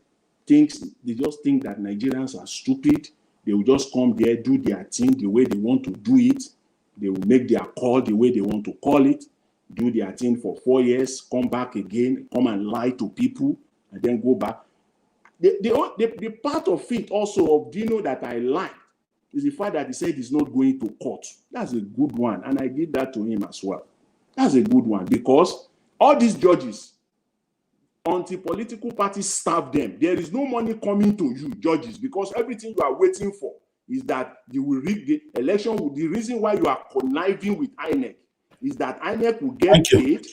INEC will get paid by politicians, then you will get paid after the rigged election. But you are getting nothing now. When politicians have the sense that they are not coming to court, there's even no election in the first place. So you judges, get your act right. Nothing is coming to you until you get your act right. Thank you very much, Mr. Elvis. I really appreciate the effort, the time given to me, the opportunity rather. I really appreciate it. Thank you very much. Thank you, Mr. Jonathan. Thank you. You said it all. God bless you. Thank you. All right. Let me call on give us a mandate. Maybe you might have one or two things to say about it. Because for me, all these things that you're saying that we need to change and all that, demand for this and all that, demanding for something is another thing. Who is going to grant it is another thing. This whole government is captured. So for me, I don't have any hope in anything can change under these people. But nevertheless, let's hear from more people. Give us a mandate. Good evening to you, my brother. Please talk to us. Good evening. Hopefully, you guys can hear me clearly. Can you hear me? Yes, I can hear you. Okay. Good evening to everyone. People on the panel and then the comment section. Greetings. Mr. Jonathan, as much as we feel that if Mahmoud Yakub was removed, then they remove all of the electoral commissioners. Take the power away from the executive. One of them says something. One of the whether it's a rep now or a senator now says something that people just think is enough to go vote, and they think that the vote alone is what we count. They didn't I think there's a way he said it. Now that now brings us to the fact that the reason why people actually went out to vote this year was because there was a change in process. Electoral law came out, and then electronic thing came to play.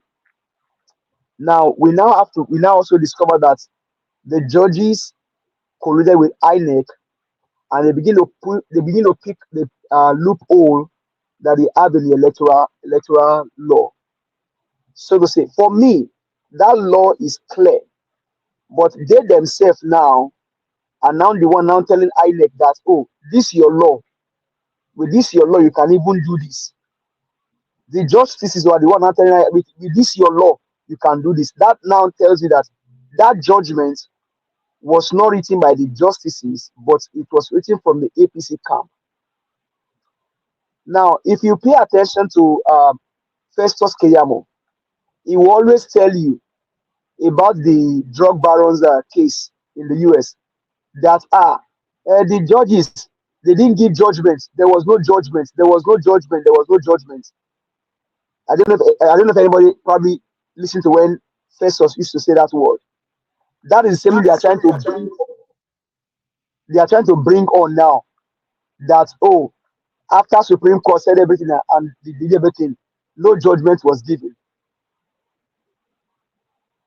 And that's why when people say that Peter Obi's lawyer did not do anything, what you ask them is that they didn't do anything, but it was easy for the Supreme Court justices not to have given judgment on that case. Because Peter Obi's case, everything was written clear. He had he brought a good case to court. There was a good defense of his case by his lawyer. But the Supreme Court justices, led by Ian Bukoro, did not give any judgment, because if they dabble into it, have you asked yourself, there was no judgment for official. There was no judgment for dual citizenship. No judgment for double nomination. Abuja, there was no judgment for Abuja. So everything they did, they just easily shy away from Peter Obi's case, because they know that if they dabble into it, there is no way they can escape it. There is no way. And so have you asked yourself the reason why the CTC copy of that judgment has not been given today? But you also said something that is profound.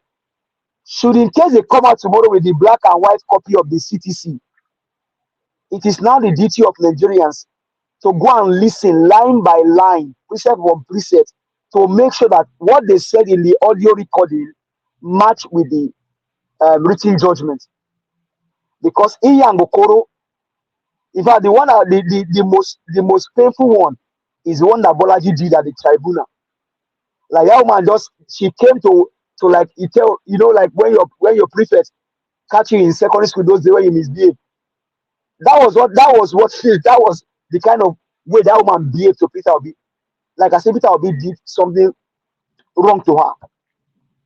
And somebody said something earlier that Peter Obi was not strong enough to protect the vote of the people. No, Peter Obi did everything to protect the vote of the people. One thing Peter Obi said, and that Nigerians must pay attention to. Remember that during Buhari's time and Jonathan, how many people were pied in that election because Buhari knew that he lost the election. But Jonathan said something that the red blood, the red oil of his ambition is not worth the red oil of a Nigerian. And that's what Nigerians should appreciate Mr. Peter Obi for. You may think that, he didn't call for protest. He didn't lead any protest. And because of that makes him so weak. No, Peter Obi is not weak. He went from the beginning to the end of it all. He went from the beginning to the end of it in Nigeria. The next thing now is that Baba came out. He said for him and Peter Obi, it may have been over as a presidential candidate in that race, but as Nigerians, it is not over for them. And so if they choose to lead a protest, is their choice. And if they choose not, it's their choice. But what are Nigerians doing? It is easily you can easily say that Peter Obi is weak. He didn't protect the people's vote. But what are you as a Nigerian? You that voted in that election. What have you done to make sure that you protect your own vote? What have you done as a person? Only in Nigeria, somebody will impregnate you. They will help you carry the pregnancy. They will follow you to labor room and then even help you deliver the baby. But you wait get the pregnancy. You don't want to do anything. It was easy to say Peter Obi was weak, but you that went to your polling unit to go and vote, what have you done on your own part to protect your own vote? What have you done to call out Mahmoud Yakub? The last time I checked, I have not seen what some people have done. But we can say that Peter Obi is weak. No, Peter Obi, only if you know how much he spent on what he did. Nigerians easily forget. When Abacha tie Abiola, everybody entered their house. Like the right will say, Majolo Monweye, the dance go front, so we they watch your back. We they watch your back. Where they hear wow, now then go first run. This call of Peter Obi lead protest. Hey, you as a Nigerian, lead the protest, let others follow. Mr. Elvis is doing his own protest here by making sure every day it comes out. This matter, we can still speak on it because somebody has decided that he will not give up. He's doing his own part, even though he lives in the UK. He doesn't live in Nigeria. Every day is here. Some of us are here every day. For me, Peter Obi did everything that he needed to do. If you feel he didn't lead protest, if that's the only thing he has not done, you do it and let other people follow you. Then for Dino Melaye saying that they should boycott election, you can easily say boycott election. But boycott election on what premise? Is there a rule that if you boycott the election, then INEC will fold their hand and say, oh, okay, you have boycotted the election because you boycott the election, then we will not hold the election until everything is addressed. Because the last time I checked, it may be like the football game. The team A showed up, but team B did not show up. Saying that, oh, because the referee that played the last match favored team C, and because he favored team C, it is now team A and team B. Team B did not show up. It will be a walkover until we have a law to that. Until we have an agreement on that. The whole Nigerians, we agree, and then we put that into law. This coming election, in fact, coming 2027, we should not even talk about it now until we solve what is in our hand right now. We cannot go anywhere because the system is being captured. And if people are thinking that the drug baron is going to do anything, hey, my brother and sister, forget about it. Look at what happened in Lagos. He has left Lagos for so many years ago, but he's still there as their kingmaker. He's still there as their kingmaker. That's why they can demolish us in Lagos. He's still there as their kingmaker. That's why the wife can tell Nigerians and say, the wealth of the Igbos, they go eat their wealth. Because their handwriting is still there. Nigerians, until we remove the hand of these people for every of our matter, then nothing will happen. Do you know that his son, the son of the drug baron, was going to give NANS, National Association of Nigerians, he was going to impose on them a graduate to be the NANS president. The daughter is the Alaja of Nigeria. The wife is first lady. Now the son is trying to take over NANS. So Nigerians, until we arise and remove their hand for everything, we will not get away forward. Because the blueprints now will not be Lagos. Lagos is their blueprint. And we must tell them that no, there has to be a stop. But will Nigerians act? I'm still waiting. And NADECO, you guys have said something that you're going to do. Please don't take too much time. Tensions are still high. Let's leverage on that. Tensions are still high in the country. We can leverage on that. Leverage on that and chase out this drug baron from the seat of power. Because in the first case, he didn't win the election. The last time I checked, Baba Chalawa said it. Lai Mohammed confirmed me that they didn't win the election. When they saw how the election was going, they switched up beavers. Peter Gregory Obi won the election. So Nigerians, we are the one that needs to arise. Election can be easily boycotted. We can boycott elections. We can do all that. But on what premise? Mahmoud Yakubu can be removed. All INEC electoral commissioners can be removed. We can take the power from the center. But on which law? On which electoral law? On what electoral law? Is it the one that the Agbado boys in the House of Assembly and the House of Senate singing on his mandate of drug they will stand? Is that the electoral law we want to depend on? Or we Nigerians need to sit down with them, bomb out the bumper, and tell them that no, this thing concerns all of us. No Nigerian is more Nigerian than other Nigerians. Until we do that, then we are not ready. Thank you very much. I yield the floor. Thank you, my brother. Give us a mother. May God bless you. To be honest, I will agree with you. Those people accusing Mr. Peter Obi is this, is that, is I don't understand, you know.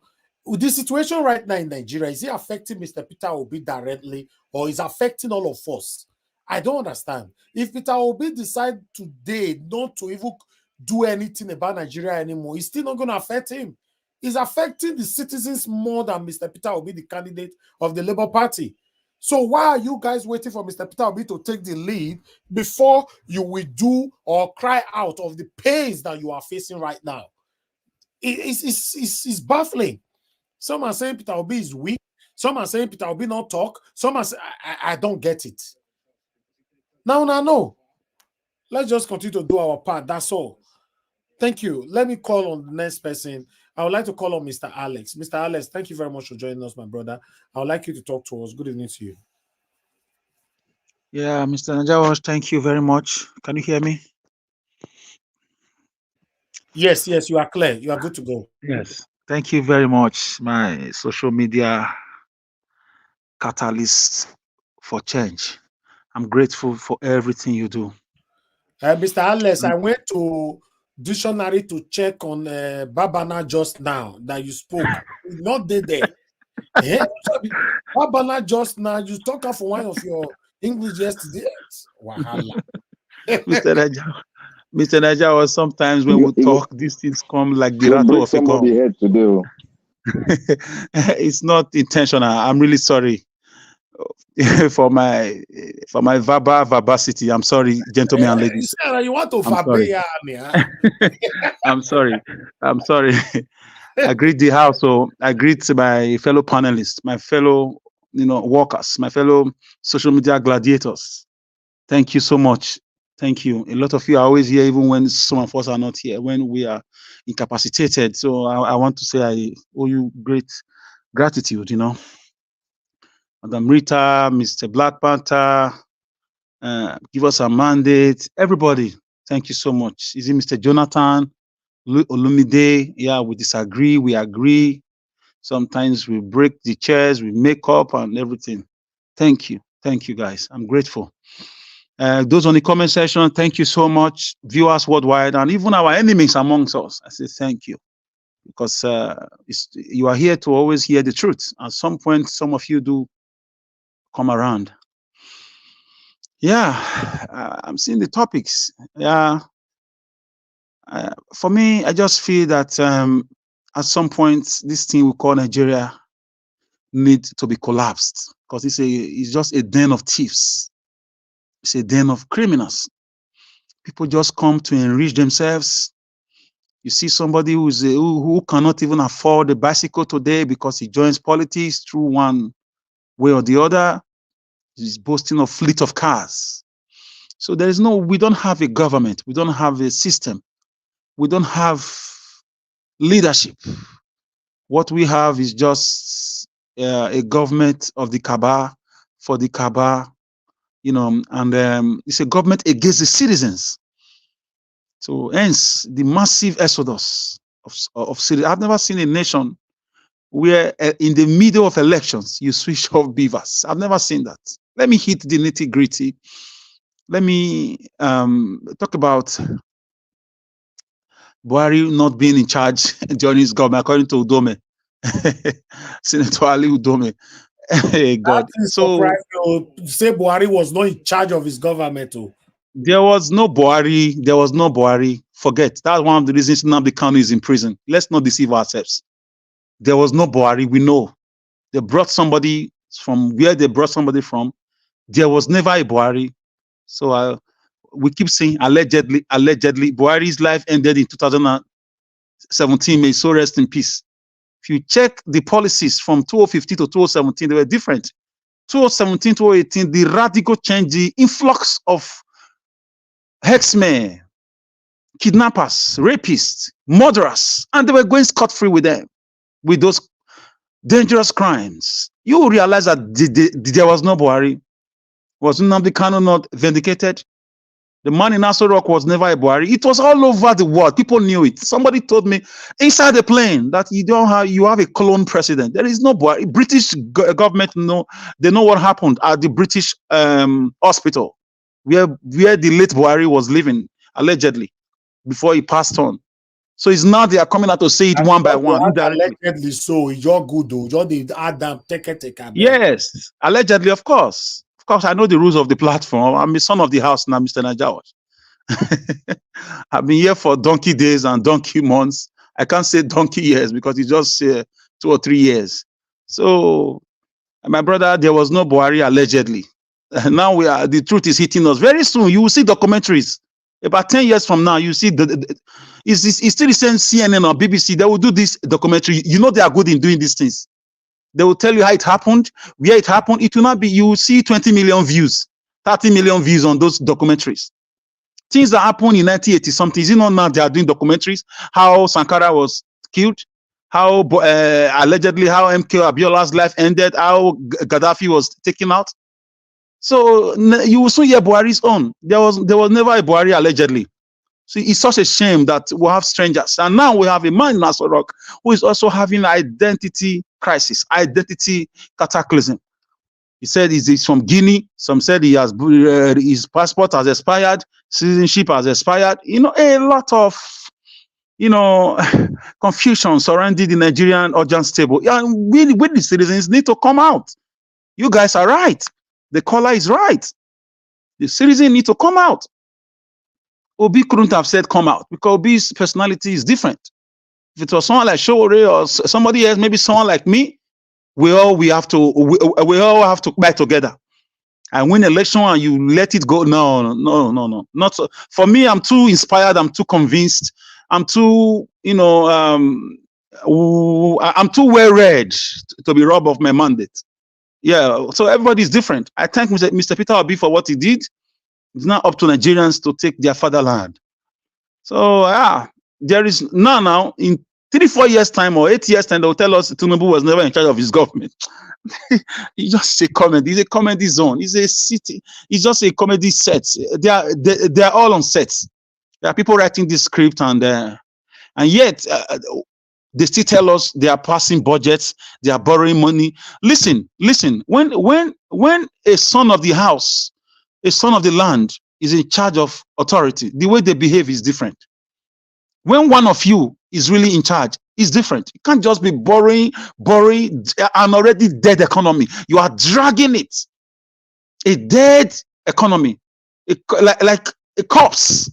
Even the corpse, you are still dragging it on the floor. Moving it around from one bank to another, from World Bank to what's it called, Paris Club, to IMF, to London Club. You are just, this is a sign of strangers invading the government houses across the nook and cranny of the country. So I'm not surprised. They will tell you Fulani have done their own. It's now Yoruba turn, Emilokon. It's now, so nobody should talk. Some of our brothers, not all of them, some of them are blinded with this tribal gospel. That is our turn. Buhari did it. What happened? Buhari did it. So if Buhari did it, is it right for you to continue this mess? I used to think, growing up, I always want to make friends with my brothers from the West, with Yoruba people, because they have, this kind of history, this facet origo that they love education, they are professors, they are doctors, they're always lawyers, engineers. They have this awareness. They are ahead of Nigeria when it comes to education. Igbos are ahead in business, and commerce. But the Yoruba houses in Ekiti, you can never pass a house without seeing a doctor, a professor, a PhD holder or something. But with what I'm seeing, in fact, with Osibajon's display in Buhari's government, I shook my head. I said, if this is what it is to be a professor of law, capital reject and meta to that. I just lost interest. I'm not saying it against all of them, but with the cry, that tambourine of we need the restructuring, we need this. Our Western brothers were crying when Buhari invaded the country with herdsmen who were indirectly, allegedly licensed to rape and kidnap and kill people. Those in the West, so they woke up and cried for Oduduwa Republic. Our brothers in New York, the Yoruba group, they all cried out, restructuring, Oduduwa. Where are they now? With the beavers, with the shameless display of INEC in the presidential election. Where is everybody now? Where are those voices that were Where is Wole Soyinka, who has forgotten all his pedigree? Just joined the bandwagon to serve a criminal. We live in a country where professors are now house boys to thugs and drug dealers, to certificate forgers, to people who forfeited $400 and something thousand because of narcotics, heroin, drugs, allegedly. So now you can see the hypocrisy of Nigerians. Ms. Service, I join you to say that some of us are talking, when we have chance to go into government, we'll do worse. We'll do worse. Yes. Look at now. During Buhari government, we were all crying. Edo people were crying. The Yorubas cried more that where we need restructuring. We are not one. There is a man, one is a professor that was always going to New York at the United Nations, going to Addis Ababa in Ethiopia at the African Union meetings, presenting Oduduwa Republic, papers. Where are those cry now? What has changed? My God. Anyways, we just keep talking. We just keep talking. I'm so bewildered that people will just go inside their shares for no reason, because a Yoruba man is not stole the mandate and is now a president. I know that many Yorubas are talking like our brother here, give us a mandate, but the elites in the Yoruba, political structure, they are quiet. 80% of them are quiet. If not 90%, they are quiet. They've taken away that. In fact, what's the name of this man? Sunday Igboho was like Nnamdi Kanu. Where are those agitators for the Oduduwa Republic?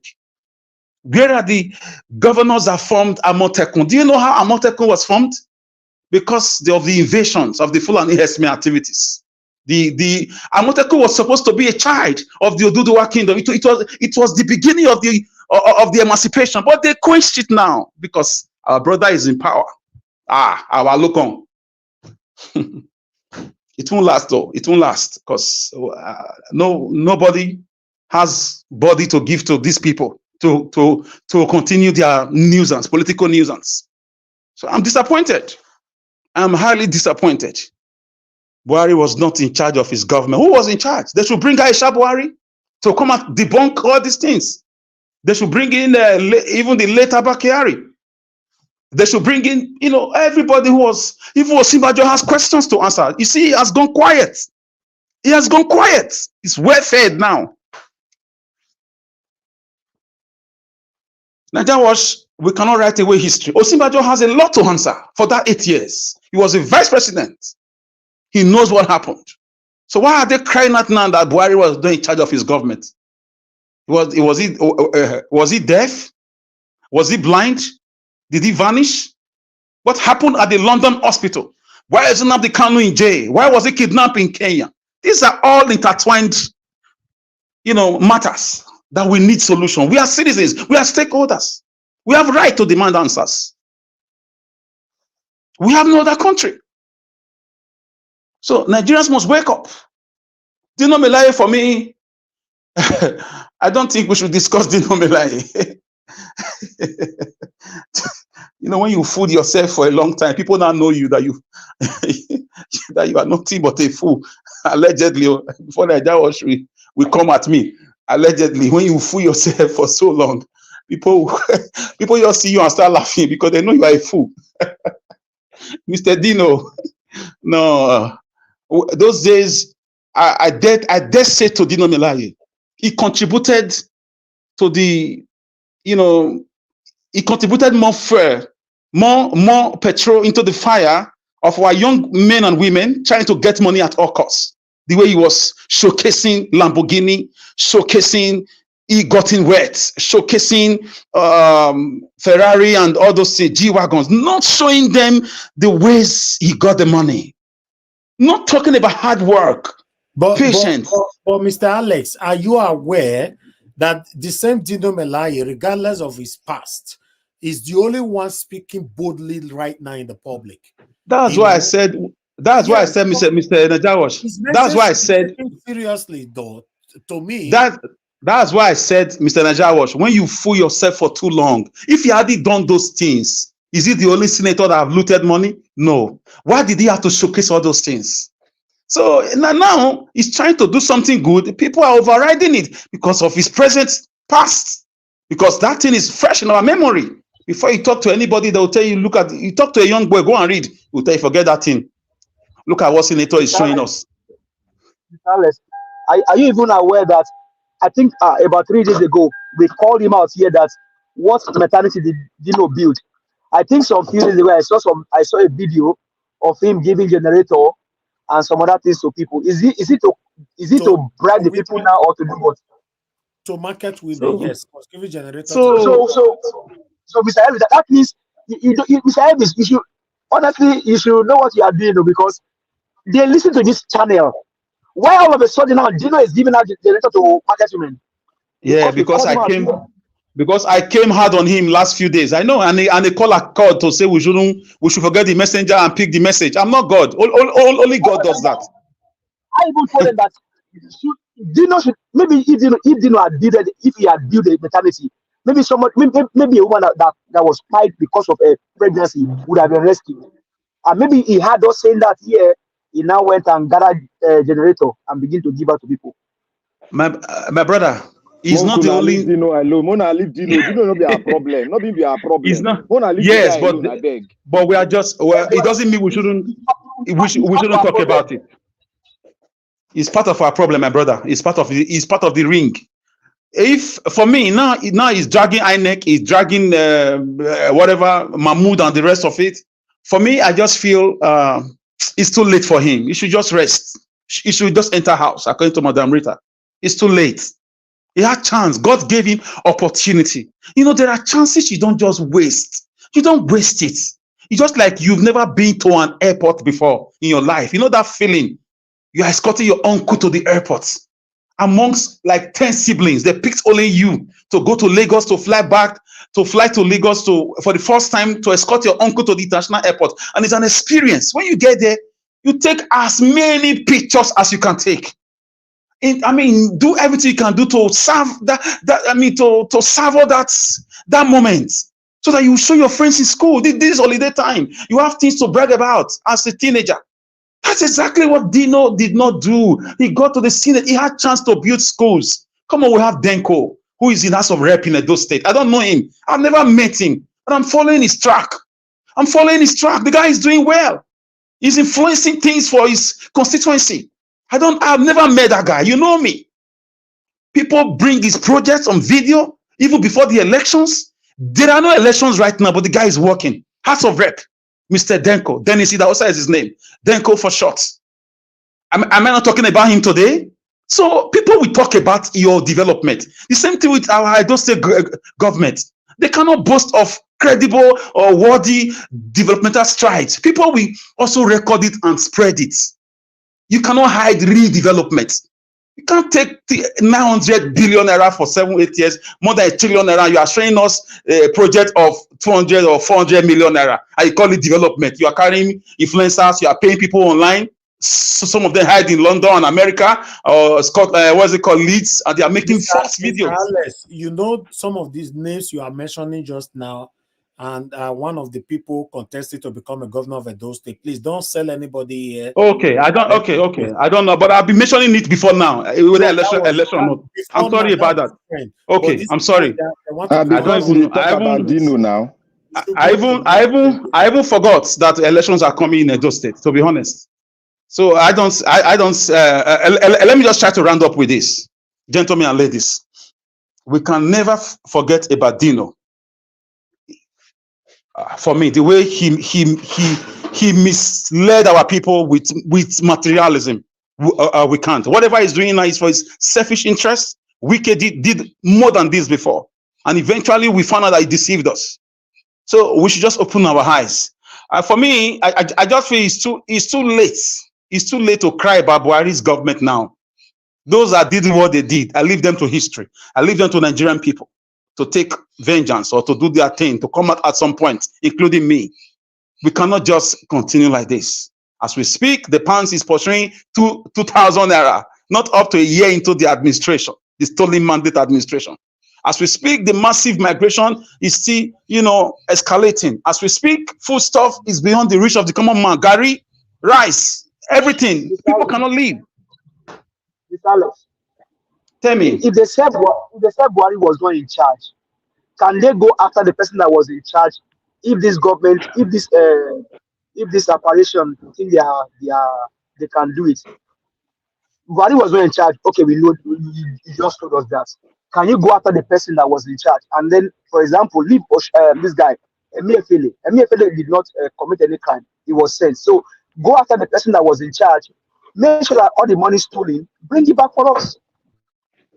Where a president is building a train from one country to a country that is not its own, without any apology to anybody. So, Nigeria Wash, I want to thank you for the good work you're doing. I'm really pleased with the whole thing. 10 seconds. Yes, tell me, please. Yeah, Alex, and then give us our mandate. I think you change our name. You see, give us our mandate. Mr. Obi always said this thing. Don't bother go after the people because they are going to waste much of your time. The problem we have in Nigeria is more than those people you are going after.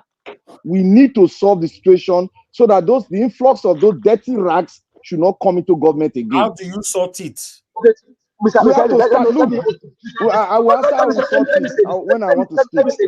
Let me say this. Now, do you know that more money are in the hands of our politicians that can pay off our debts? More money is in the hands of our politicians that can pay off the debt of Nigeria. Do you know that? Of course. Donald Trump said it. He wanted to expose your name at the time. God bless you. We have more money in the hands of that is allegedly. That is allegedly. It is clear now. When the government has Donald Trump was stopped by the Congress in his time. Donald Trump was stopped from doing that. So let me just round up, gentlemen. And I want to tell my brothers from the East, I thank God that the demolition has been thwarted for a while. I don't know what is going on, their final solution. If the demolition continues, if the oppression continues, if the ethnic bigotry and ethnic cleansing or profiling continues, I think it's time to house the flag of your country if you want to, because they are pushing you. Because I don't see any other way to solve this problem, because the country obviously is not a country. Chasing each other instead of bringing a national confab or visiting Jonathan Goodluck confab and see how we can have a restructure, how we can talk to everybody that makes this fraudulent country called Nigeria. you are busy demolishing houses. I want to thank the Oba of Benin for his intervention. Yes, people may not know. I thank him. This is not allegedly. I want to thank the palace. Thank you for that visit. Thank you for the discussion you had behind closed doors. Thank you for your fatherly intervention for what was going to turn into something else. Because I know that the Igbos would have reacted should things have gone further than that. So Naija Watch, I'll drop it here today. Thank you. Thank you, everybody. Thank you so much. Thank you. I appreciate you for your submission, but even after the visits and all that, even the Ohanese and all that, but today now, part of the presentation we presented today on this broadcast is that the Lagos state government is saying that nobody can pressure them or force them, threaten them to bow, that they are going to continue with the demolition. Is that not what we took earlier on?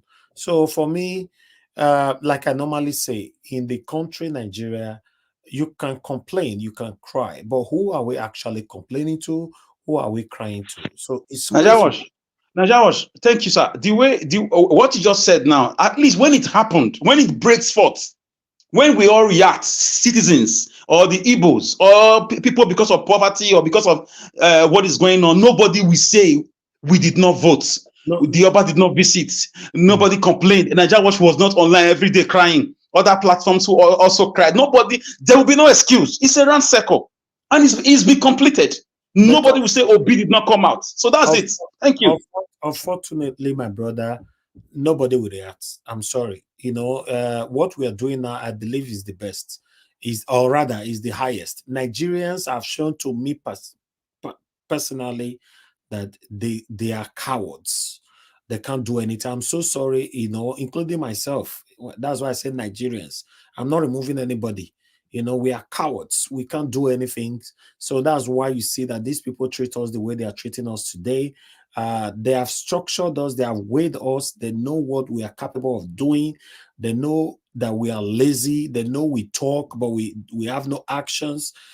So this same satanic group of people that have been recycling themselves since Nigeria was created, they know whatever decision they take today that will affect you and I, we cannot do anything rather than go on social media, talk, and then we enter house. It's very unfortunate that we find ourselves in this situation, because most of the things that's affecting us in Nigeria today, if 1%, if 10% of it happened let me say, if 5% of it happened in another country, I believe that, you know what that means. I don't want to say that with my mouth. But in Nigeria, we have reached the maximum. We have reached the maximum. It means that we're in the height of 100% right now of excruciating situation. Nigerians are still quiet. Nigerians are not coming out to pour out their plights. Nigerians are not even talking. Everybody is behind the keyboard. It's painful. That's why you see, I don't know. I'll keep that. I'll keep that statement. Thank you very much, everybody. Let me just move on. Let me call on the next person to speak to. Black Panther. Thank you very much, my brother. I would like you to start with that statement you made earlier on Black Panther by telling us that you were saying something that I countered you with, right? Please respond to that, because you were saying we should try to sort this out, do that. To who is going to sort it out? Who? I don't know. Okay, Naija, thank you for giving this opportunity. I'm not going to speak for long. Thank you very much. Thank you, all protocols observed. Thank you, Alex, for speaking your heart out, and other speakers. Now, I want to say before I react to what you said, Nigerians are not weak. Nigerians are slow to reaction. And there are so many factors that are oppressing them. My brother, not to react. I'm sorry. I oppose that 100%. You might oppose it. Before you were born, my brother, people have mentioned the same statement that you just said. Look, that Nigerians are not weak. And then they call bomb Black Panther. Black Panther Naija Watch. Black Panther is a 79 years old man now. You are still saying Nigeria is not weak. Naija Watch. I'm entitled to my own opinion. What you said is your own opinion. I have history that will back it up. Nigerians are very reactive, but there are so many factors that are slowing them down. We can look at a lot of historical events that has happened, which Nigeria came out right in the western region, in the eastern region. It has happened. The factors that are holding Nigerians down, they are the tribal factors. The question was raised up here today. Why are the hierarchy of the Western leaders, why are they not talking? These are the things I am saying. Why are the hierarchy of the leadership of the Yorubas that are human rights actors, why are they not speaking? These are the things I am saying. Now I want to go to that issue of talking about how we are going to go about it. You know, I was speaking before. I said the NADECO factors, we can go further in that way they did, and they took over government. They went through all rigorous means, and the government submitted, and the Babangida said, I am bowing out. It was as a result of NADECO mobilizing every Nigeria through the cells that they created. It was backed with monetary aspect. People were outside the country, they were backing with finances. And the NADECO plan is on now. I don't want any of us to come out here and rubbish their plan or rubbish the organization. Despite some of them that were in NADECO, they went around. Yes, in every 12 disciples, there are Judas. We should know that no leadership is standing up for us. These people are standing on, they are trying to make a plan. We should not be on our seat and try to rubbish it because some of us have not been parcel of the cell created by NADECO. We should go and investigate, and Alex knows about NADECO very well. So as they draw out their plan, wait, let me land. I don't want, let me land. Okay. You can say anything, you can ask any question, but let me land. Nigerians need to wake, Nigerians are not going to wake up until they have a group of leadership that will start doing things, the right process to bring down this government. It's not an easy task, but you need people that knows how to do it. That is what we need. It's not by shouting or going to the street, allow people to be silent. There are people that knows how to do it.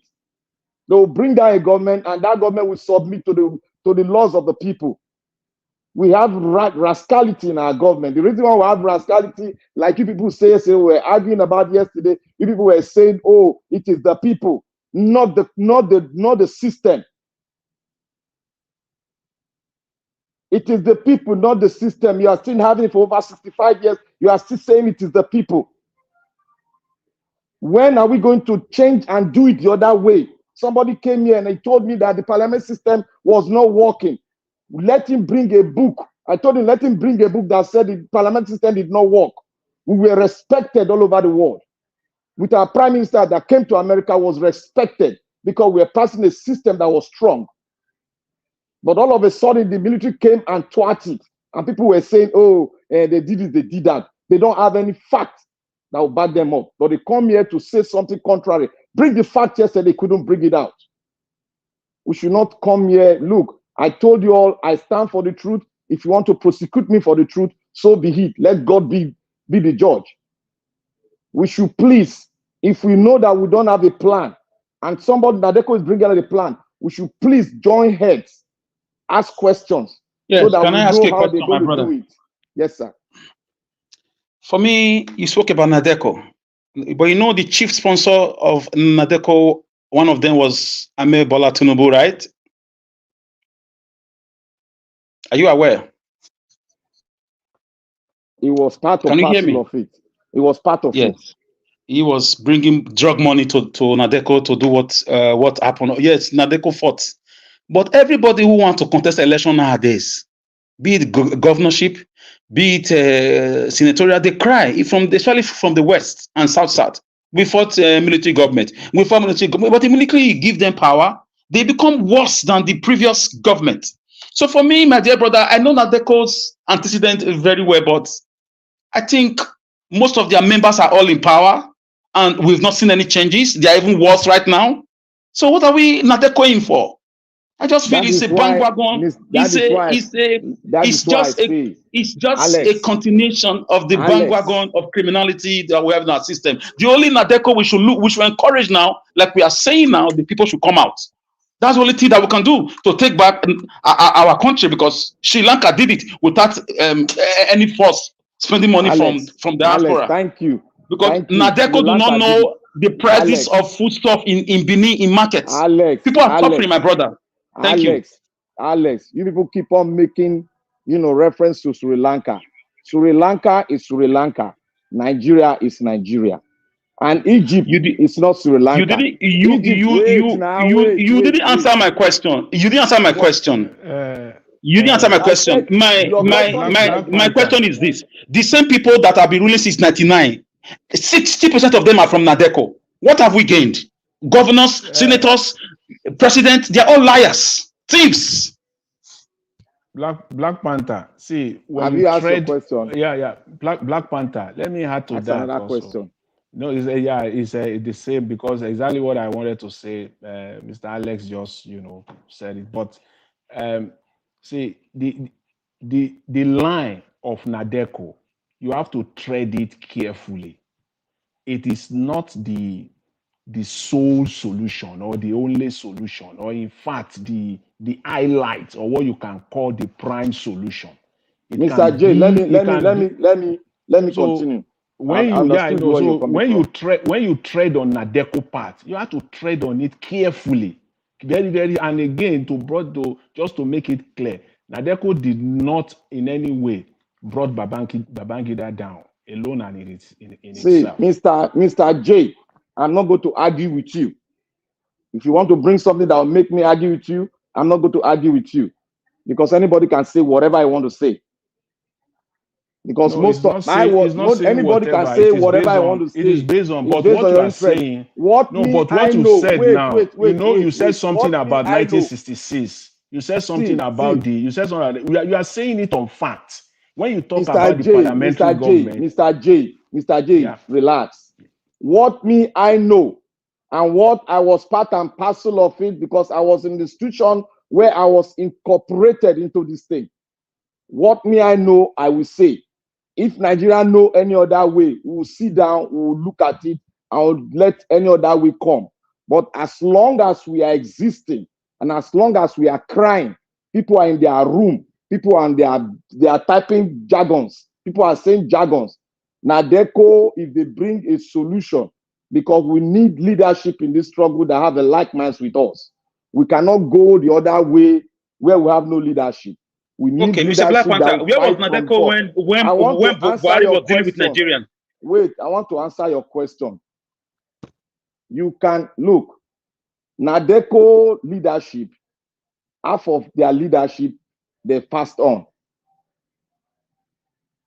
So you people should note that. There is a purpose, and NADECO had aim and objective. And one of their aim and objectives is to remove the military, and the second one is to have a new constitution which Nigeria should do themselves and call it their own. So now, the new guys that they were part and parcel of it, that still have that ideal in them, they are standing up to speak now. We have right to say, oh, this one chop money, but let us look at the content they are bringing, and let us look at the plan. You don't have the power to go to UN to negotiate, or to go to any government to negotiate. They have it. They know how to spread the rumor to the senators in other countries, so that they can discuss this issue, so that they can be backed up with so many things. There are so many people that have made this issue and turn it upside down and use it to gain government. Nobody knew about the president now in NADECO. It was something was running, and everybody believed that yes, this is what they are doing, and this system want to do it. So we should please not try to jettison it, because if you are jettisoning it, You must be able to bring your own solution that can be more than theirs. That's simple. So please, my every one brother, of us, I would let me round up. Let me round up. I'll give my minute to Alex. Ask you further questions. We are learning here. We are learning on this platform. When was NADECO founded? Okay, before 1999, they were existing. They fought the military in one way or the other from diaspora, from everywhere. This is 2023, 20-something years. There are people are being government across the country. It's all about fraudulent activity or the other. One accusation from EFCC or the other on these men that claim to fight with the military juntas. Even my deputy governor now is boasting that he wants to be a governor, that he was part of those that took bullet for Nigeria during riot and NADECO struggle. So it's a bandwagon of criminality from what you have seen. No one has stood at across the country to say, I'm a governor, I was in NADECO, look at what I've done in my state. Now, this is the way to go. It's a continuation of criminality. Buying houses, marrying women, lying to Nigerians. I'm sorry, I've lost my faith in them. I'm sorry. Let me crown this. Let me crown this. What we should do now, please, we should not be distracted by the personality that are talking. They want us to be distracted. We should take the word that we need, that will propel us to see that the system we are having now is changed. Please, I beg you all, don't let us get distracted by the personality, bringing the word that we need for our own success. I bow out at this moment. Thank you very much.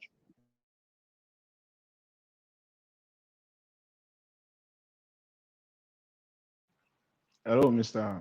Black Panther. Hello. Yes, I finished. Yeah, okay. All right. Yeah, there is nobody is actually fighting, with NADECO. No, I don't have problem with NADECO as a body. I don't have problem with NADECO, as per their organization vision and mission that they want to accomplish for Nigeria. And even if you go by that mission that they have, they themselves have circumvented their mission, the mission of the organization. If not, NADECO should not be silent over the last even 8 years alone that we've seen in Nigeria. There was nothing, NADECO was nowhere to be found in the last 8 years of Buhari. So that in itself, is a total circumvention of what they stood for. And my brother, that was because the chief sponsor of NADECO, which is Tinubu, brought in Buhari's government. Yeah. So the issue is that, see, and again, you mentioned something that one need to really,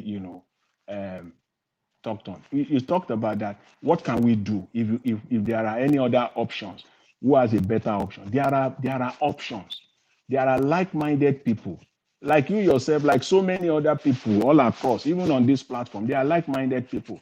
See, when you talk of that, who can go to the UN? Who can bring government? There are thousands and thousands of Nigerians that can achieve that, even outside NADECO. It's not just only NADECO. No, it is not. Because at the end of the day, all these people you call that are part of NADECO, Mr. J, don't talk on what you have not seen. There are thousands. Until the entire people of the nation die before they come up. Until what? And them seeing what is happening. Until entire people in Nigeria die before they come up. And they see what is happening. The people, that's what I want to address next. The people you are talking about, they call themselves, quote and unquote, technocrats. Most of the people that you are referring to now within the NADECO that can go to UN, that can sit with men of clout around the world, they call themselves technocrats. Almost all of them, and at one time or the other, be brought in to be part of the government of Nigeria since 1999 to date as technocrats. Nothing happened, and this is where we are in Nigeria. So that is why, for me, I have my antenna very, very alert when I hear NADECO. The mission of the organization, what they stood for, is good, is right. But what I'm saying is that the motive of the people behind it, for me, is about using it as an access to get to power in Nigeria. As what Look, Mr. Ali said, the leadership of Afenifere is a member of NADECO.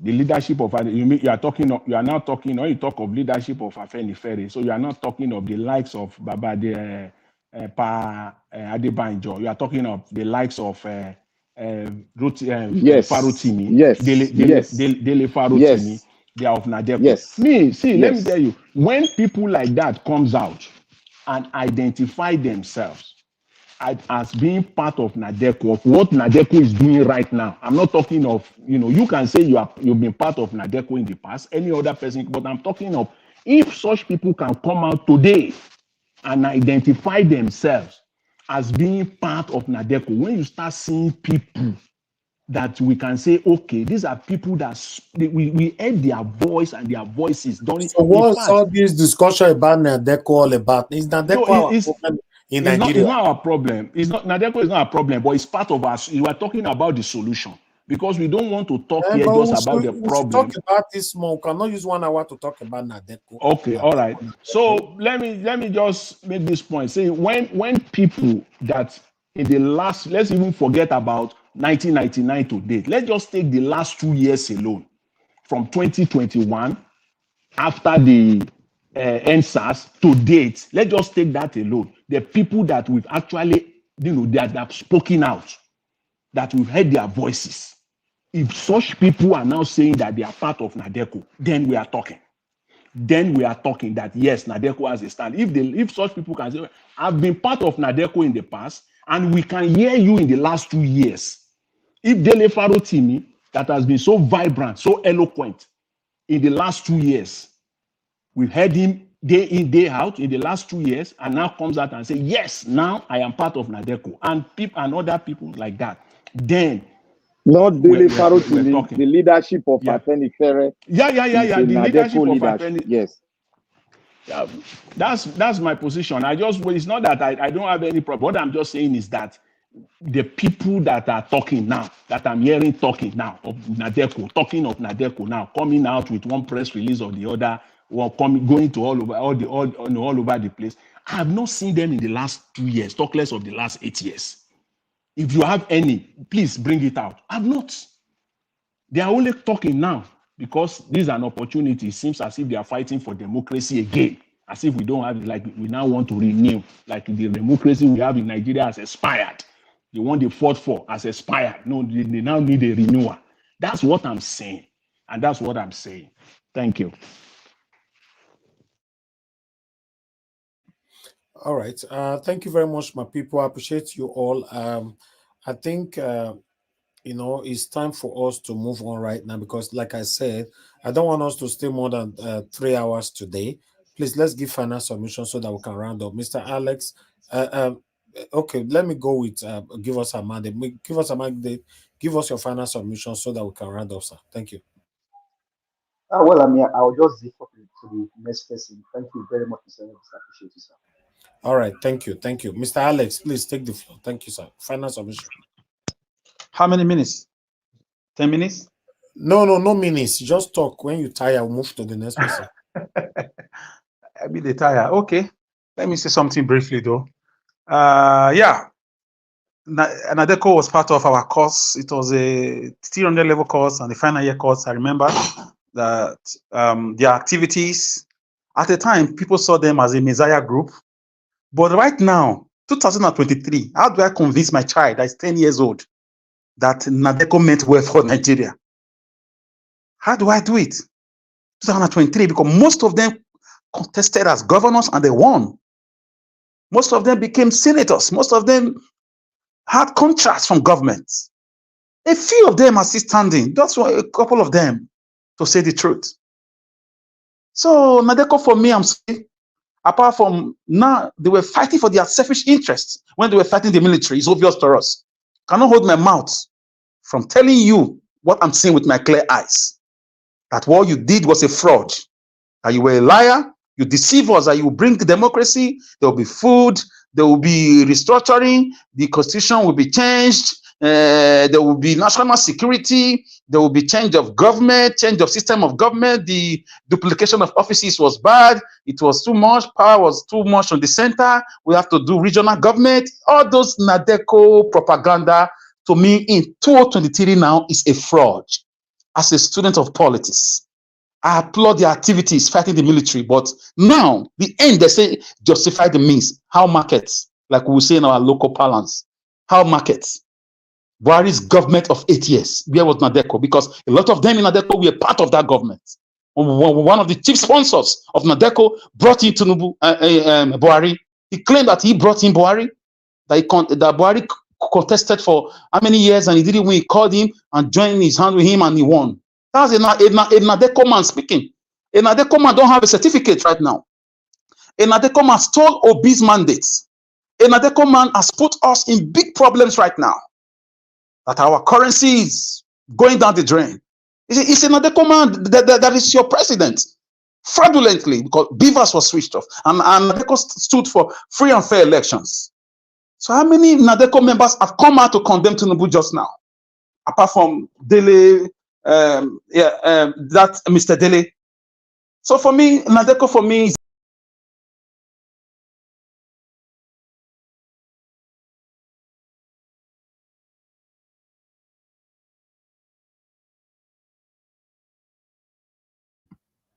Mr. Alex.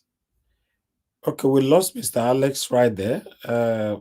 I hope anybody can hear me, Sha. I can hear you. Yes. They don't block him out. Okay, it don't come back. Mr. Alex, we lost you right there. Can you hear me now? Hear me. Mr. Alex, are you there? Yes, I'm here. You see, they were listening to me. They cut off my network, but Okay, it's stronger than them. You are good now. So, NADECO is very important. You cannot discuss 1999. You cannot even discuss 2023 election without discussing NADECO.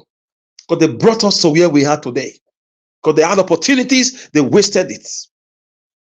A lot of them were in PDP. So we must educate ourselves with facts. We are disappointed in them. We know about their story, how they fought a military government. But when they got power, what did they do? The man that wants to borrow $7.8 billion, isn't it a NADECO man, Mr. Tinubu and his gang of thieves, allegedly? Is he not a NADECO man? Wole Soyinka, was he not part of NADECO? Please, guys. Somebody that saw the ethnic profiling that took place in Lagos. Was he not part of NADECO? Our Yoruba elites in the eastern part of western part of Nigeria, were many of them not part of NADECO? Yes, many are dead. We know, but the living ones. Osinbajo, was he not a subscriber of NADECO? Please, let's leave this NADECO gibberish. Let Nigerians come out and take over their country. That's just the only solution. Like we'll be crying here. People should come out. NSAS, the day NSAS started, NSAS has been coming since 3-4 years before it started. The man that brought that hashtag NSAS was interviewed. He said it was 2014 that he first used that word hashtag NSAS. It was coming. It was a gradual thing. I know Nigerians will come out. I know. Yes, now they are lazy. Now they are coward, including me. No problem. But I know they will come out. I know. The juju will soon get off our faces. Minus me, though, because juju can't work on me. Because if it was working on me, I will not be here talking. The distraction with beer parlor and what you call, is it blow, Mr. Elvis? I don't know what that means. Whatever it means, it will soon go off their faces. So NADECO, for me, they should hide themselves in shame. This is why you don't hear from them anymore. You don't, apart from recently. 8 years of impunity. 8 years of wickedness under Buhari. 8 years of kidnapping, rape. A whole railway line was kidnapped. 8 years of massive borrowing. Where was NADECO? The great NADECO. What a shame. How are the mighty falling? Tell it not in Gath. Say it not in the streets of Askelon. This is to the NADECO people who are rearing up their head. I would not be surprised if these ones talking today are being sponsored, allegedly.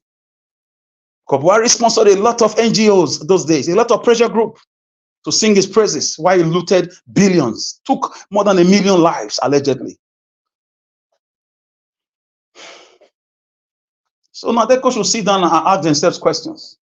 Even the ones who are dead, may their souls rest in peace. But when they were alive, were they not part of the corrupt system? The leadership, were they not infiltrated? Yes, I don't have solution for Nigerians right now, but it doesn't mean I shouldn't tell you the truth. I'm not against you, my dear brother, Mr. Black Panther. You also spill your knowledge, and I respect you as always. But we must say it how it is here. NADECO is part of our problem because most of them that fought that fight, that were claiming they were trying to help Nigerians. They were touched by the suffering. They were touched by the lack of water, lack of whatever. All of them came to power. What did they do? They stole more money. They borrowed more money. Encouraged the wickedness in Aso Rock. Gang up with the northern oligarchs. Ruined this country. Join the Kaduna Mafia. Join the military men who put on civilian uniform to ruin the country. When you need them most, they won't talk. You tell me NADECO, leave. That's why I've never mentioned their name in all my submissions over 2 to 3 years on this platform. Because I know about them. I'm disappointed. I was heartbroken. Because there's no NADECO anymore. It's been swallowed up by the drug baron. Millions of dollars, if not billions, have been used to flush away the NADECO ideology. Because there was never really a conviction, with the exception to Ipa Adebanjo. I'm not stupid. I cannot rope everybody with the same rope. Adebanjo and his followers, thank you for what you've done. Thank you so much. May God grant you strength. Because that man is a living example of people. He's just like me, or I'm just like him. There's nothing. Once I'm convinced with the truth, forget it. Don't just let me know the truth. It's finished. Once I know it, you cannot buy me over. I'm not for sale. See, can I interject you? I knew I was expecting you to say that since, and you are even coming late. I'm listening. Yes, please do that. You if see, Nigeria will allow you. If you know the ideal of an organization and the people practicing it, 1 or 2 or 3 of them messed a pool off. You shouldn't dismantle or crucify the organization. Okay, can I ask you, who are you in the NADECO? Who were you in the NADECO? Who were you, my brother? Can you tell me who you were? Wait, who were you in NADECO, please? What we should do is for you to bring out the individual and trash them down. I'll give you an example. When the Mandela started the struggle, when Mandela came into power, and when he went on to his forefathers, the people that took over the party are very, very corrupt. Why was the uprising of the opposition, the guy that was there, what is his name, Malema, what is his name? Why did he break up from the movement and form his own movement? If we know that NADECO have not done it, we will break up from them and form our own movement and be the one to bring out this Nigerian so that we can have a headway. Okay. Those are the kind of solutions I want to hear for people. I don't want to crucify any organization. My dear brother, we cannot be on Nigeria saying the truth, and when it comes to our tongue, we want to bend it. I don't know who you were in NADECO. Probably you were just one of the a guy who was working in one of the offices. I am not bending anything. I am speaking the minds of people. Look, Nigeria has one thing. Wait, sorry, just say 1 second. Mr. Najawa said one thing. That was 2-3 days ago. He said, when you are doing good thing in Nigeria, if the day you do one small mistake. No, it's a different case. Don't use Najawa show robots. No, it's a different thing. Let me explain now. It's my turn. It's my turn. Can I explain? Can I explain what you are saying now? It's a different thing entirely. Not when you fought for something and now you got that thing. You became times 10 of the evil you were fighting against. That is NADECO for you. Should I send you their constitution? It is not. Should I send you their man? Them. I've got it. It's not them. It's Nigerians. Listen. Don't say that. No. It's wrong for you to say that. Who was? Why did Yekini Tinubu? Why did he leave Nigeria? When he was asked that is, listen now, let's talk. I mean, by God's grace, this is my feed. Why did he leave? That his life was at stake because of his activities in NADECO during the military government. The military government will after him. Adebajo, go and ask Adebajo. I'm telling you things. Whether it's a member, go and ask. I'm telling you things that we know. We know it. Tinubu left Nigeria. He was on exile because government was on him because of his activities in NADECO. He was one of the secret sponsors. So for me, there are a lot of them like that. Even Mr. Falana, for me, our great lawyer will be weeping in his grave. Barrister, San Fariwa, yes, Ganifa with me. He will be crying in his grave to see what our Falana has become. Kudos to Michael Zekome. Those are people you tell me, I will listen. NADECO, I'm sorry, my brother. It later became a corrupt arm. They all went into oblivion, collected money. Many of them died. May their soul rest in peace. But they disappointed us. They brought us to where we are today. That's just the truth. You know, I like you, Mr. Blankpata. You know, I like you so much. Give me a day or two. I'll do my research and I'll bring you 100 names who became governors, who became senators. Was Tinubu not part of them? Debunk that. Debunk it. So what are we saying here? Tinubu was one of the chief secret sponsors. The military found out and they chased him down to the US. Was Soyinka not part of them? When Soyinka was having a problem, if you are a sponsor of a group, does that give you the card? Let me just round up. So understand when I know that many of you look. Let me tell you one thing. Let me tell you, my brother. Let us stop emotion. I am from. It's not emotion. I am from a. Listen. I am from. Listen. I am from Oredo. Listen to me. I am from Oredo. And listen now. You listen. My brother, I am from Oredo. The present Edo State government from Oredo, and I condemn his activities. You cannot buy me. But the point is this: I cannot sugarcoat anything. NADECO failed. It later became a bunch of criminals, and you know it. Why you arguing for them? It's not a bunch of criminals. Bring out the criminals there. Don't talk. Don't. Is Tinubu not a criminal? Hello. He was not a member. Excuse me. Hello. Tinubu was not a member of NADECO. Is that what you are saying on air? Go and is that what you are saying on air? Tinubu that boasted that he was part and parcel of NADECO. Yes. Founding fathers. Go and find out. I forgive you. I forgive you in advance politically. Go and find out. I forgive you. You just.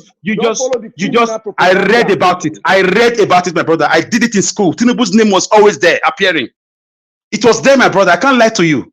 He was there. You cannot be sponsoring something if you are not a member. He was always there, and his life was always at risk. You can be sponsoring something. No, don't pass that route. These are they became criminals, and I'm very happy you brought the matter. That's why I've never mentioned them. They are a disappointment. They will always remain a disappointment because they were fighting the military, and what the military was doing was even better than what they started doing. NADECO members were part of Buhari campaign team and part of his government. So for me, I don't want to paint anything. Let's say the truth. Alex, so the man saying, let me just round up. The man saying that Buhari is government. I know that you are going to continue when I'm done, because you from what I've seen from you, my dear brother, you like to argue to win, not to learn. Let's go back to research. Let's go online and check their membership. If it's still there, you will see names. The Tinubu name is always there. Soyinka name is there. A lot of prominent Yoruba names are there. So some of them became people, Alex, in the government. What did we gain? Alex, if you bring fact, when you bring fact, nobody will argue fact with you. You are paid because you are part of the organization. You are not corrupt. I made a submission. But you are paid. Why is he paying you? I made a submission. I said, if you bring any other any other group that will do more than NADECO, I will join you. NADECO should be ashamed of themselves since 1999. Where are we? If there's no solution and you are crying there's that solution. Nigeria should come out. Okay, you bring out Nigeria now. You bring out Nigeria. So if there is or there are no any other group, right? So just stick to NADECO, even though you know that NADECO has been part of the problem. So since there are no other group, just stick with them. Is that what you're saying? See, let me tell you something. Look, let me tell you one thing. You make one point now. You said NADECO is part. All of us are part and parcel of the problem. All of us. Let me say something here for you. Maybe you will listen, and you will take a kind of a clue out of this. You are very strong and passionate and opinionated, on every subject matter. But let me tell you something. When it comes to the issue of NADECO on this specific topic, your position is weak, if not weaker. Just go and think about it. We are talking about fact. You always put fact on the table. You put fact on the table, and someone is putting fact on the table for you on this matter. You are saying no. If you talk about fact, we can stay here. Mr. Elvis can give us, if he can give us another 3 hours, I will give you fact and fact and fact. You said one earlier that NADECO brought out Babangida. No, fact check. No, that's wrong. That's not wrong. So what I'm just trying to say is that, see, sometimes if you are saying something, you have a position. When you look at it closely, your argument or your position, when you see that is weak or even weaker, that's the time you need to Can I say something here? Can I say something here? Your position here is weak. See. Know that. My position is not a weak position. It's an optional position. If you, like I said, if you are trying to bring out Nigeria, and Nigeria, it cannot be brought out because of some factors which I made mention of, and a group said that they will bring out Nigeria and find a way of, sticking to the objective which we believe in. See again. See how weak your point is now. Wait now. It's not. I'm going somewhere now. It is weak. I know it is weak. When you laugh, yes. Black Panther. Yeah. I'm listening to you guys. You said Tinubu was never part of NADECO. Is that what you said? They said Tinubu is a sponsor of NADECO. No. And you said he was not part of it. No. Tinubu is a sponsor. No, you said he was not part of it. NADECO. You said so. He's never the plan. He never participated in the plan of NADECO. Nah. He was always there, my brother. You are not aware. Please let me speak now, please. Black Panther, Tinubu was a member of NADECO. Till tomorrow, is still there. The problem right now NADECO have with him, on March 20th, 2023, NADECO group speak on expelling Tinubu out of their group, which Tinubu camp tackled them. Let me put this on screen so that we can take this together. Thank you, Mr. Najawas. God bless you. Thank you. I was already searching too here.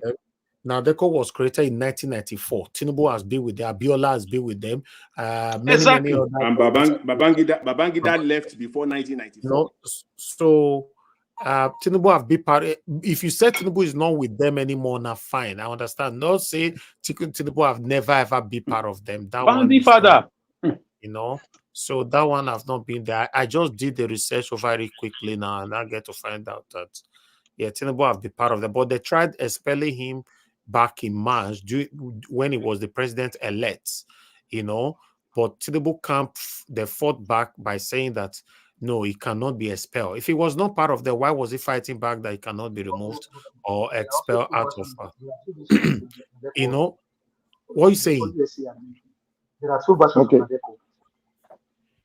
NADECO. Two version. Maybe all of them are satanic. Then that's fine. See, Mr. Najawas. Hold on. Let me take this article quickly so that to counter what I'm saying, you can see the NADECO group speak on expelling Bola Ahmed Tinubu. So I will take it from here. The National Democratic Coalition NADECO Renewed Group on Monday condemned the threat by the National Democratic Coalition NADECO in diaspora to expel the president-elect Bola Tinubu. National President of the Renewal Group in Nigeria, Professor Atilade Adea, who is eating something now. What you are eating or anything that is affecting us, please mute yourself. Let me just go to the quote that I would like to take here. Okay, I would like to take this quote. The threat to expel Tinubu, a Democratic from the NADECO group in the USA, is insignificant and inconsequential. This is given the fact that no credible institution or court of law has condemned the poll that produced the president-elect except the opposition parties. Few individuals have been building on controversies and lies, spreading unverified rumors by opposition parties to discredit the good personality of the president-elect. So what are you saying? Tinubu was seriously fighting back for him not to be expelled? That is Tinubu's mantra. He will create a faction within a system. That is the faction of NADECO. When you that say created in it was Nigeria. not part of, there was not part of them. How can, if you are not part, if me, I don't know, and I'm not part of NADECO now, they'll say they want to expel me. I'll still come out and say, you cannot expel me. Why I don't know what to Mr. Naija Watch, you have brought your fact, isn't it? Thank you for bringing that fact. Yeah, it's my turn. Yeah, I'm not done. It's my turn. It's my turn. I'm still on. You guys are interrupting me. For me, we come to Nigeria was to learn. Is social media urgent stables where we come to learn. Everybody learn here. It's a media synagogue or synagogue. So we don't argue to win. We argue to learn. A lot of times here I've been corrected too. So for me, saying that word NADECO, so for me, it's supposed to be sour in your mouth because right now, since 1999, they started fighting from the 90s, if not late 80s. So for me, I felt embarrassed hearing it from my vibrant, articulate, very consistent brother, Mr. Black Panther. Even if you serve them in one area or the other, you can put that in the dustbin of history. I know you are a very prudent guy. You are a guy that is passionate about your country. And a doma at that. So on your behalf, I say capital rejectamenta to that fallacious argument about NADECO being the messiah. That what a boogaboo. You can't say that, my brother.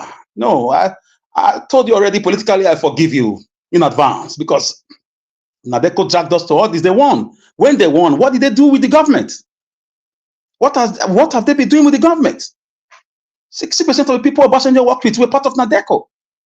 With the same with Jonathan Goodluck. They've been there as governors, as senators. Name one state that stood out across the country. The same reoccurring decimal. The same political common denominator of corruption, wickedness, taking of lives, looting, massive looting.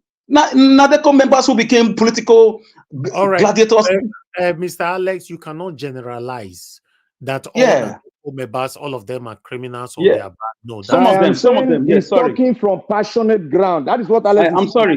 I'm sorry, my dear brother. Thank you for correcting me. Mr. Evis, I just noted. I'm sorry. I never told you I was perfect. Thank you. But me, I don't argue to win. You see now, I've taken it. I did not argue with him. That's how this platform is. So nobody is a warrior here when it comes to knowledge. We all come to draw day by day, educate people, get ourselves informed too, getting ready for that day where Nigerians will take to the streets so that we'll have things to tell people when the world is asking questions. So, Mr. Black Panther, I'm not against you. We are all on the same page, but different road leads to the market. As for NADECO, it's a disgrace, and they should remain in that disgraceful path they've been. Thank you, Mr. Naija Watch. I will leave it here. Thank you, everybody.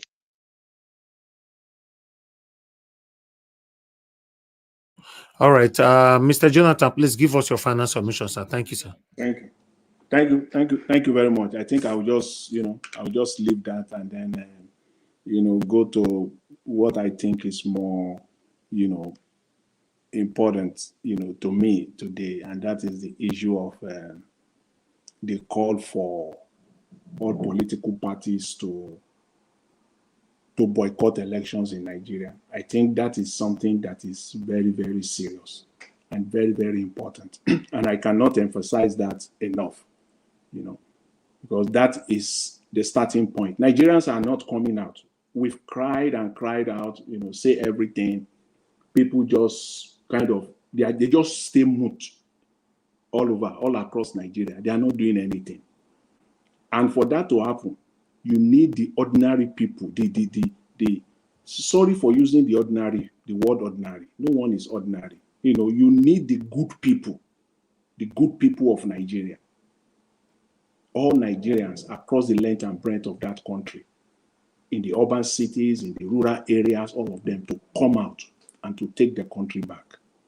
But that is not happening. We're not seeing that happening today. And this call for political parties to boycott election is part of that process as well. Because in this case, you are not calling the people across the length and breadth of Nigeria to come out to protest. You are not calling on the people in the rural areas, in the urban areas, the Nigerian people to come out. You are not talking of people relatively that have that political clout, people that can speak, and they have platforms, they can speak, and then it can go far. Those are the people now. So if these people are now talking, I think that part we should take it seriously. If they can come together on and fight this common enemy, they have to do that. They must do that. If indeed they are true, if indeed they are fighting for a true Nigeria, for a great Nigeria, if that is their mission all along, if it is not just about themselves alone, about the fact that they just want to get there to loot the country, siphon the country's commonwealth, feed themselves and their families alone, if that is not the case, then I don't think any political person, any politician should even, stay back on this. It's the simplest of all.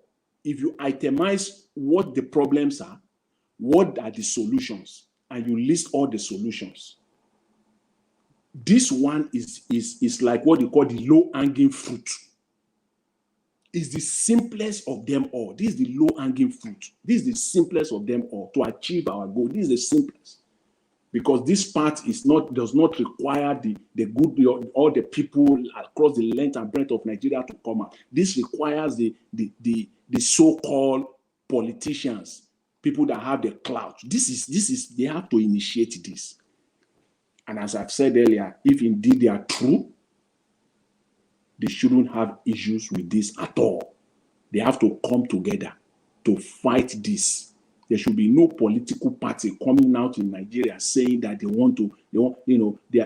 are going for an election. What election are you going for? For crying out loud.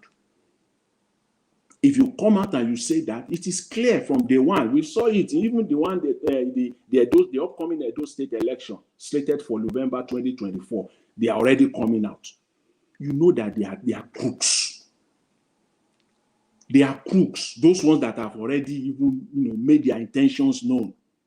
The deputy governor, Shuaib, he has come out already. Want to be the front runner. See, you are not being truthful even to yourself. Talk less of now the people that you want to ask for. You want to ask them to support you. You are lying to them. You are obviously lying to them. So any party, and this is not the ruling party now, it's the PDP. So the PDP is still going for an election in Nigeria. Any political party going for election in Nigeria they're just playing. They're just playing around. I know my brother mentioned earlier, I think it was give us our mandate. Yeah, they said, sacking Mahmoud Yakubu. Even what I said earlier about, ensuring that the president is not the one that will appoint the leadership of INEC. In addition to that, yes, we know that the electoral law is faulty. As it stands, is faulty. But the crux of the matter is those two fundamental points that I raised, which is, getting rid of the leadership and making sure that the people that will man INEC are not appointed by the participant in the election that INEC himself will conduct. It's obvious. And now I begin to think that who are those people that even came up with these laws in the first place?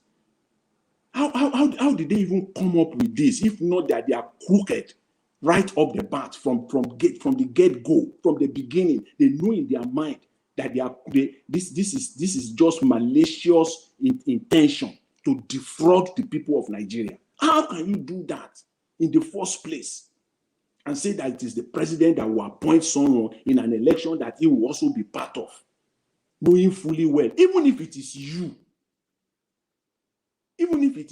it is natural, human being, one way or the other, you want to use that power, you want to manipulate it.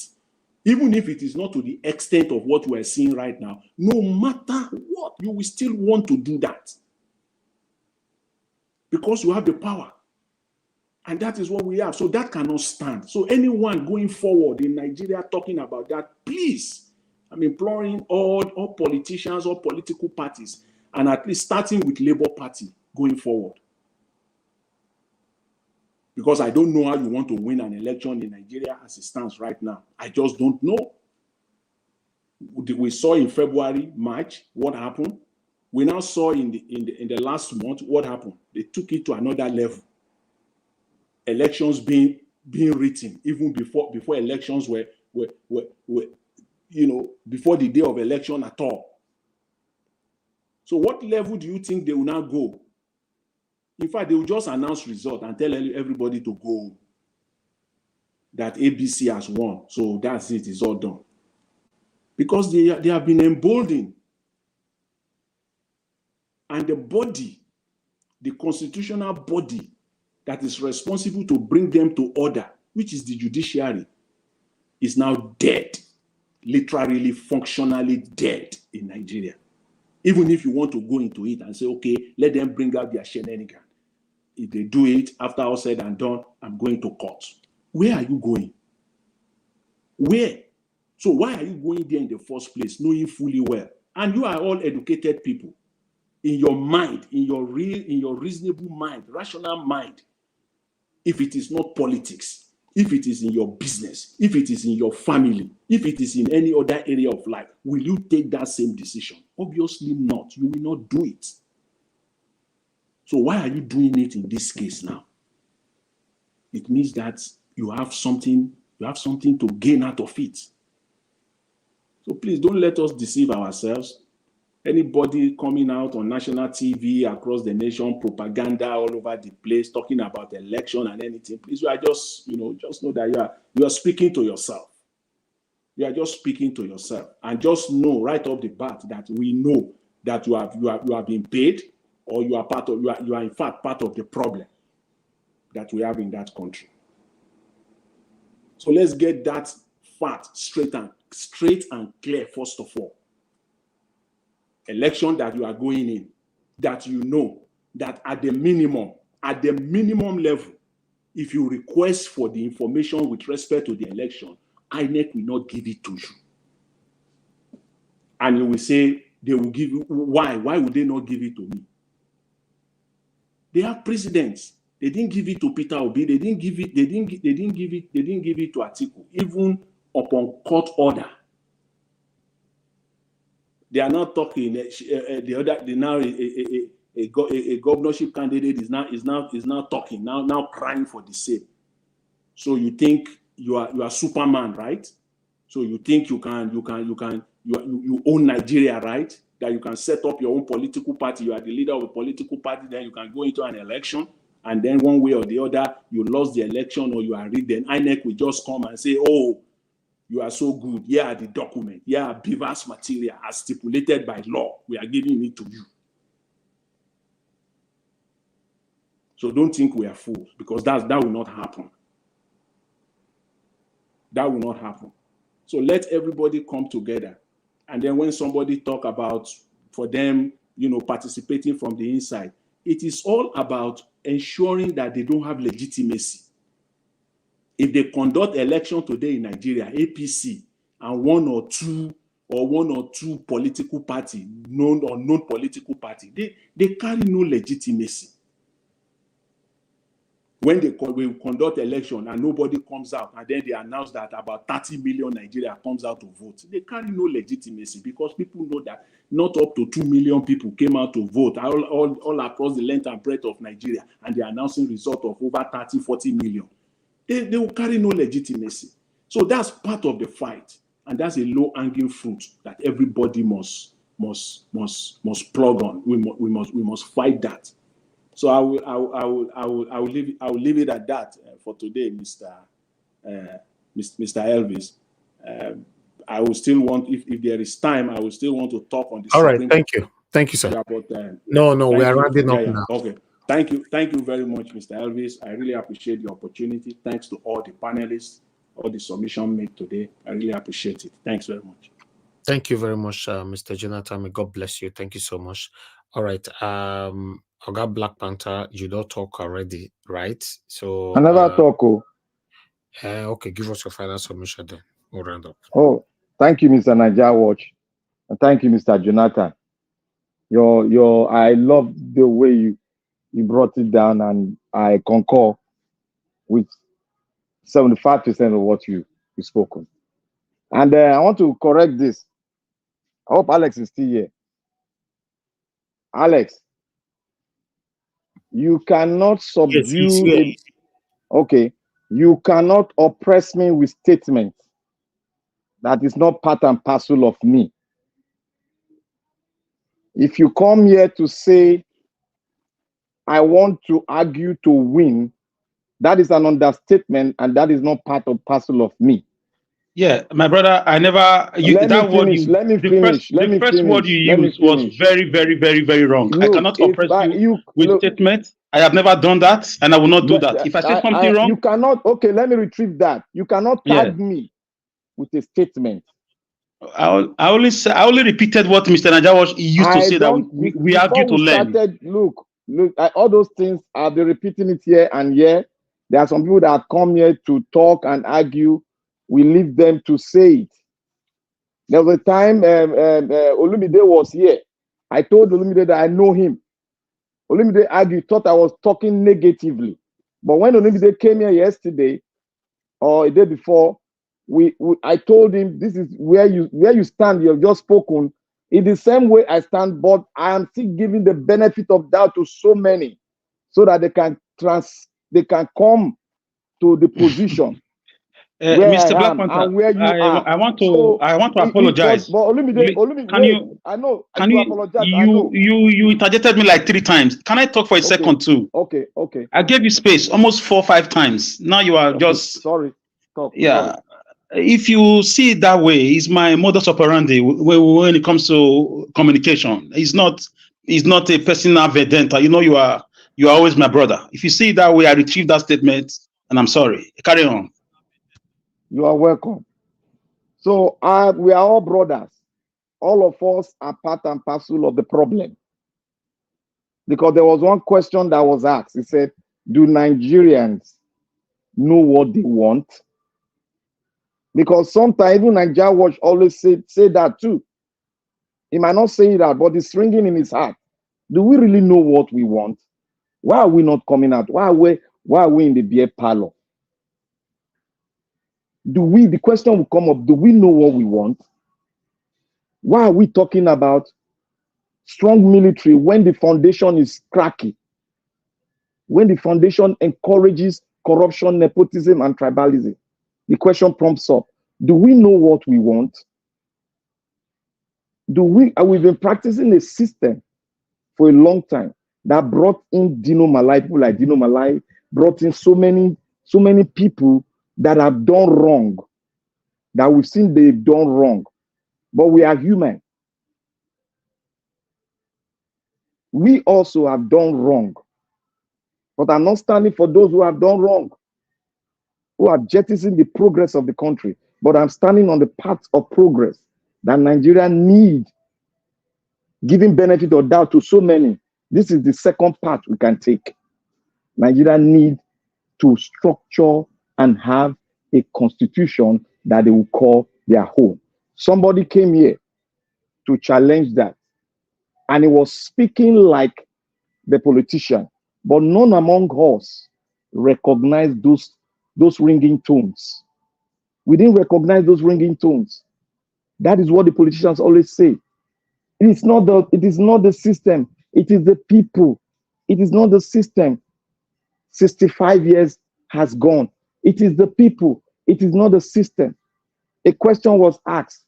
The question was asked, was the parliamentary system, was it 40? Somebody came here to say it was 40. That was why the military took over. I told the person, bring your fact. Put it on the table, like Nigeria brought his fact now. Put it on the table. Let's see it. I don't box myself. You did not box me, but I'm learning. You did not box me, but I'm learning. Put the fact, everyone will know. I would say, okay, now let's do it this way. But people kept silent. But I spoke to him. I said, you are like the face of the politicians that were speaking to us, that we should calm down. Democracy is a progress. For how many years now? It's a progress.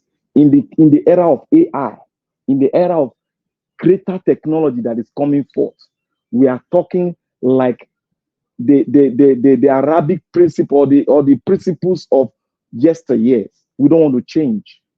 Now, I am saying it. The Nigerian people will not come out yet because the factors pulling them down is tribalism. The powers is all the powers of moving a progressive force out to the street it lies in the western region, in the south. It lies in the south. That was why I was calling that our northern brothers, the northern brothers, we in the south, we spoken the north, but the northern brothers need to speak more so that they will understand the gimmick and the maneuvering of these politicians in the north, in the south, and every cardinal point of Nigeria. They use religion to anchor force. They use tribalism to anchor force. They use nepotism to anchor force and make us silent and slow. If you look at the euphoria, what brought about uprising, FEDECO time in the 60s, in the 60s, 70s, you see Nigeria came out and the election was cancelled. Even in the 80s, when election was held in Lagos State, they did not see the winner. They fought and fought until they disqualified the two candidates and brought out a new person. I don't know if any of us, we knew what happened then. That was all. Nigeria fought and the two sides, they say, no way. We no go agree. People came out in Lagos State. That is it. Our northern people are still quiet because I don't blame them. But I'm giving them an answer. The reason why they are quiet is because of religion. It's because of I am a Fulani, I'm an answer. But I want to, I'm looking at my brother as a Fulani, I want to believe him. Even when it's going wrong, I will believe him because my brother. That is where we all have got it wrong. That is why when I listened to a conference online, when a man spoke about a state and a statehood and nationhood, I begin to buy that ideology. He said a state, nepotism, tribalism, all sort of negativity, strife, and those people keeping the state, they will never change to become a nation because in a state, they are multiplying, they have money multiplications. But in nationhood, is selfless service. Selfless service. That is what Obi wanted to bring for us. But despite that, the system, we pull him down a little bit unless the people demand the right thing that we need to come to a round table to change the system, or we need to adopt the blueprint from GJ Constitutional Conference, which was backed by law. That is my solution. And Mr. Najawo said, how can a sitting government in Nigeria be pulled out? It can be done. When you are organized, it can be done. It's got to be pressure from outside to bring out a blueprint that the way it came in, constitutionally, it has not been addressed by the Supreme Court. It has not been addressed. They only gave a judgment, but it has not been constitutionally interpreted. If it's constitutionally interpreted, they will see. And we will tell them for the judges to come out to interpret the constitution of this same constitution that is bad, to interpret it to us. Then let us see who it is. Who is he going to favor? Is he going to favor the people or Agbado? But they don't want to interpret it. That is why when we heard the rumor that they did not write that judgment, that judgment was written allegedly by the former Lagos State governor, that's a red flag to us. but we refuse the red flag. Normally in Nigeria, you say na rumor. Kanu spoke, we say na rumor. That telephone conversation between the vice president and the former Ogun State, oh, they say not be faith. But all the things, Mr. Naija also said one fundamental thing. He said they are still trying to break out more in Lagos State. Our Oba has done his best. They've reduced it. We don't know what is going on in their mind. But I know the paper, the agreement, the leader, some of the leadership of the West has had with the North, the Fulani, not the North, the Fulani, they are going to carry it out unless we stand up, because they want us to fight each other so that their statehood will continue. That is their aim and objective. They want us to fight. They want the Igbo and the West to fight so that they will keep on rolling in their corruption, in everything they are doing. That is why we must be very smart. The best friend to the Yoruba people who have been very close to them has been the Igbos. Ojukwu speak Yoruba than some Yorubas we have in the diaspora. I've listened to a tape where Ojukwu was speaking Igbo fluently. That is to show you how close the Yorubas and the Igbos are. But this politician will tell you that the Yorubas and the Igbos, they are enemies. That is what I want us to know. They have written a script, and that script, I will not be surprised when they are following up that script. But I want to say, I thank our great Oba of Benin for doing the needful, for doing the great work, and for coming out to say, let us have peace. We are one. That is what our father should do to his children who are fighting each other. Let us have peace. They want us to fight ourselves, the Igbos and Yoruba. They want us to fight. They did it in the election. Why are they did it in the election? Why are they don't you ask the question? Why are they continuing it? There is a script, and that script is embedded in the telephone conversation, linking what the BBC interview with one of the leadership of Fulani, what they have, linking it with this, you will get a roadmap of what they are doing. That is what I have done. I've listened to both things. I linked it. That was why I say, on that base, I will stand. I will not be surprised, because nothing can surprise me. That's why the vice president say, what have they not done to us? He is not surprised. The vice president of Labour is not surprised. What have they not done to us? But let us not fight ourselves. Let the Yorubas don't fight the Igbo, because we have been long been brothers. Let no man, this politician, divide us with all this. Thank you. Thank you, everybody. We've come to the end of this broadcast. I want to appreciate every one of you that joined us today. Thank you so much. We still have about 5 of you here with us. Thank you very much. May God bless every one of you. Thank you so much for your time with us today. Everybody that joined, that called in, thank you for your time with us. Today's Saturday. Normally, I say maximum 3 hours. We'll still cross the 3 hours.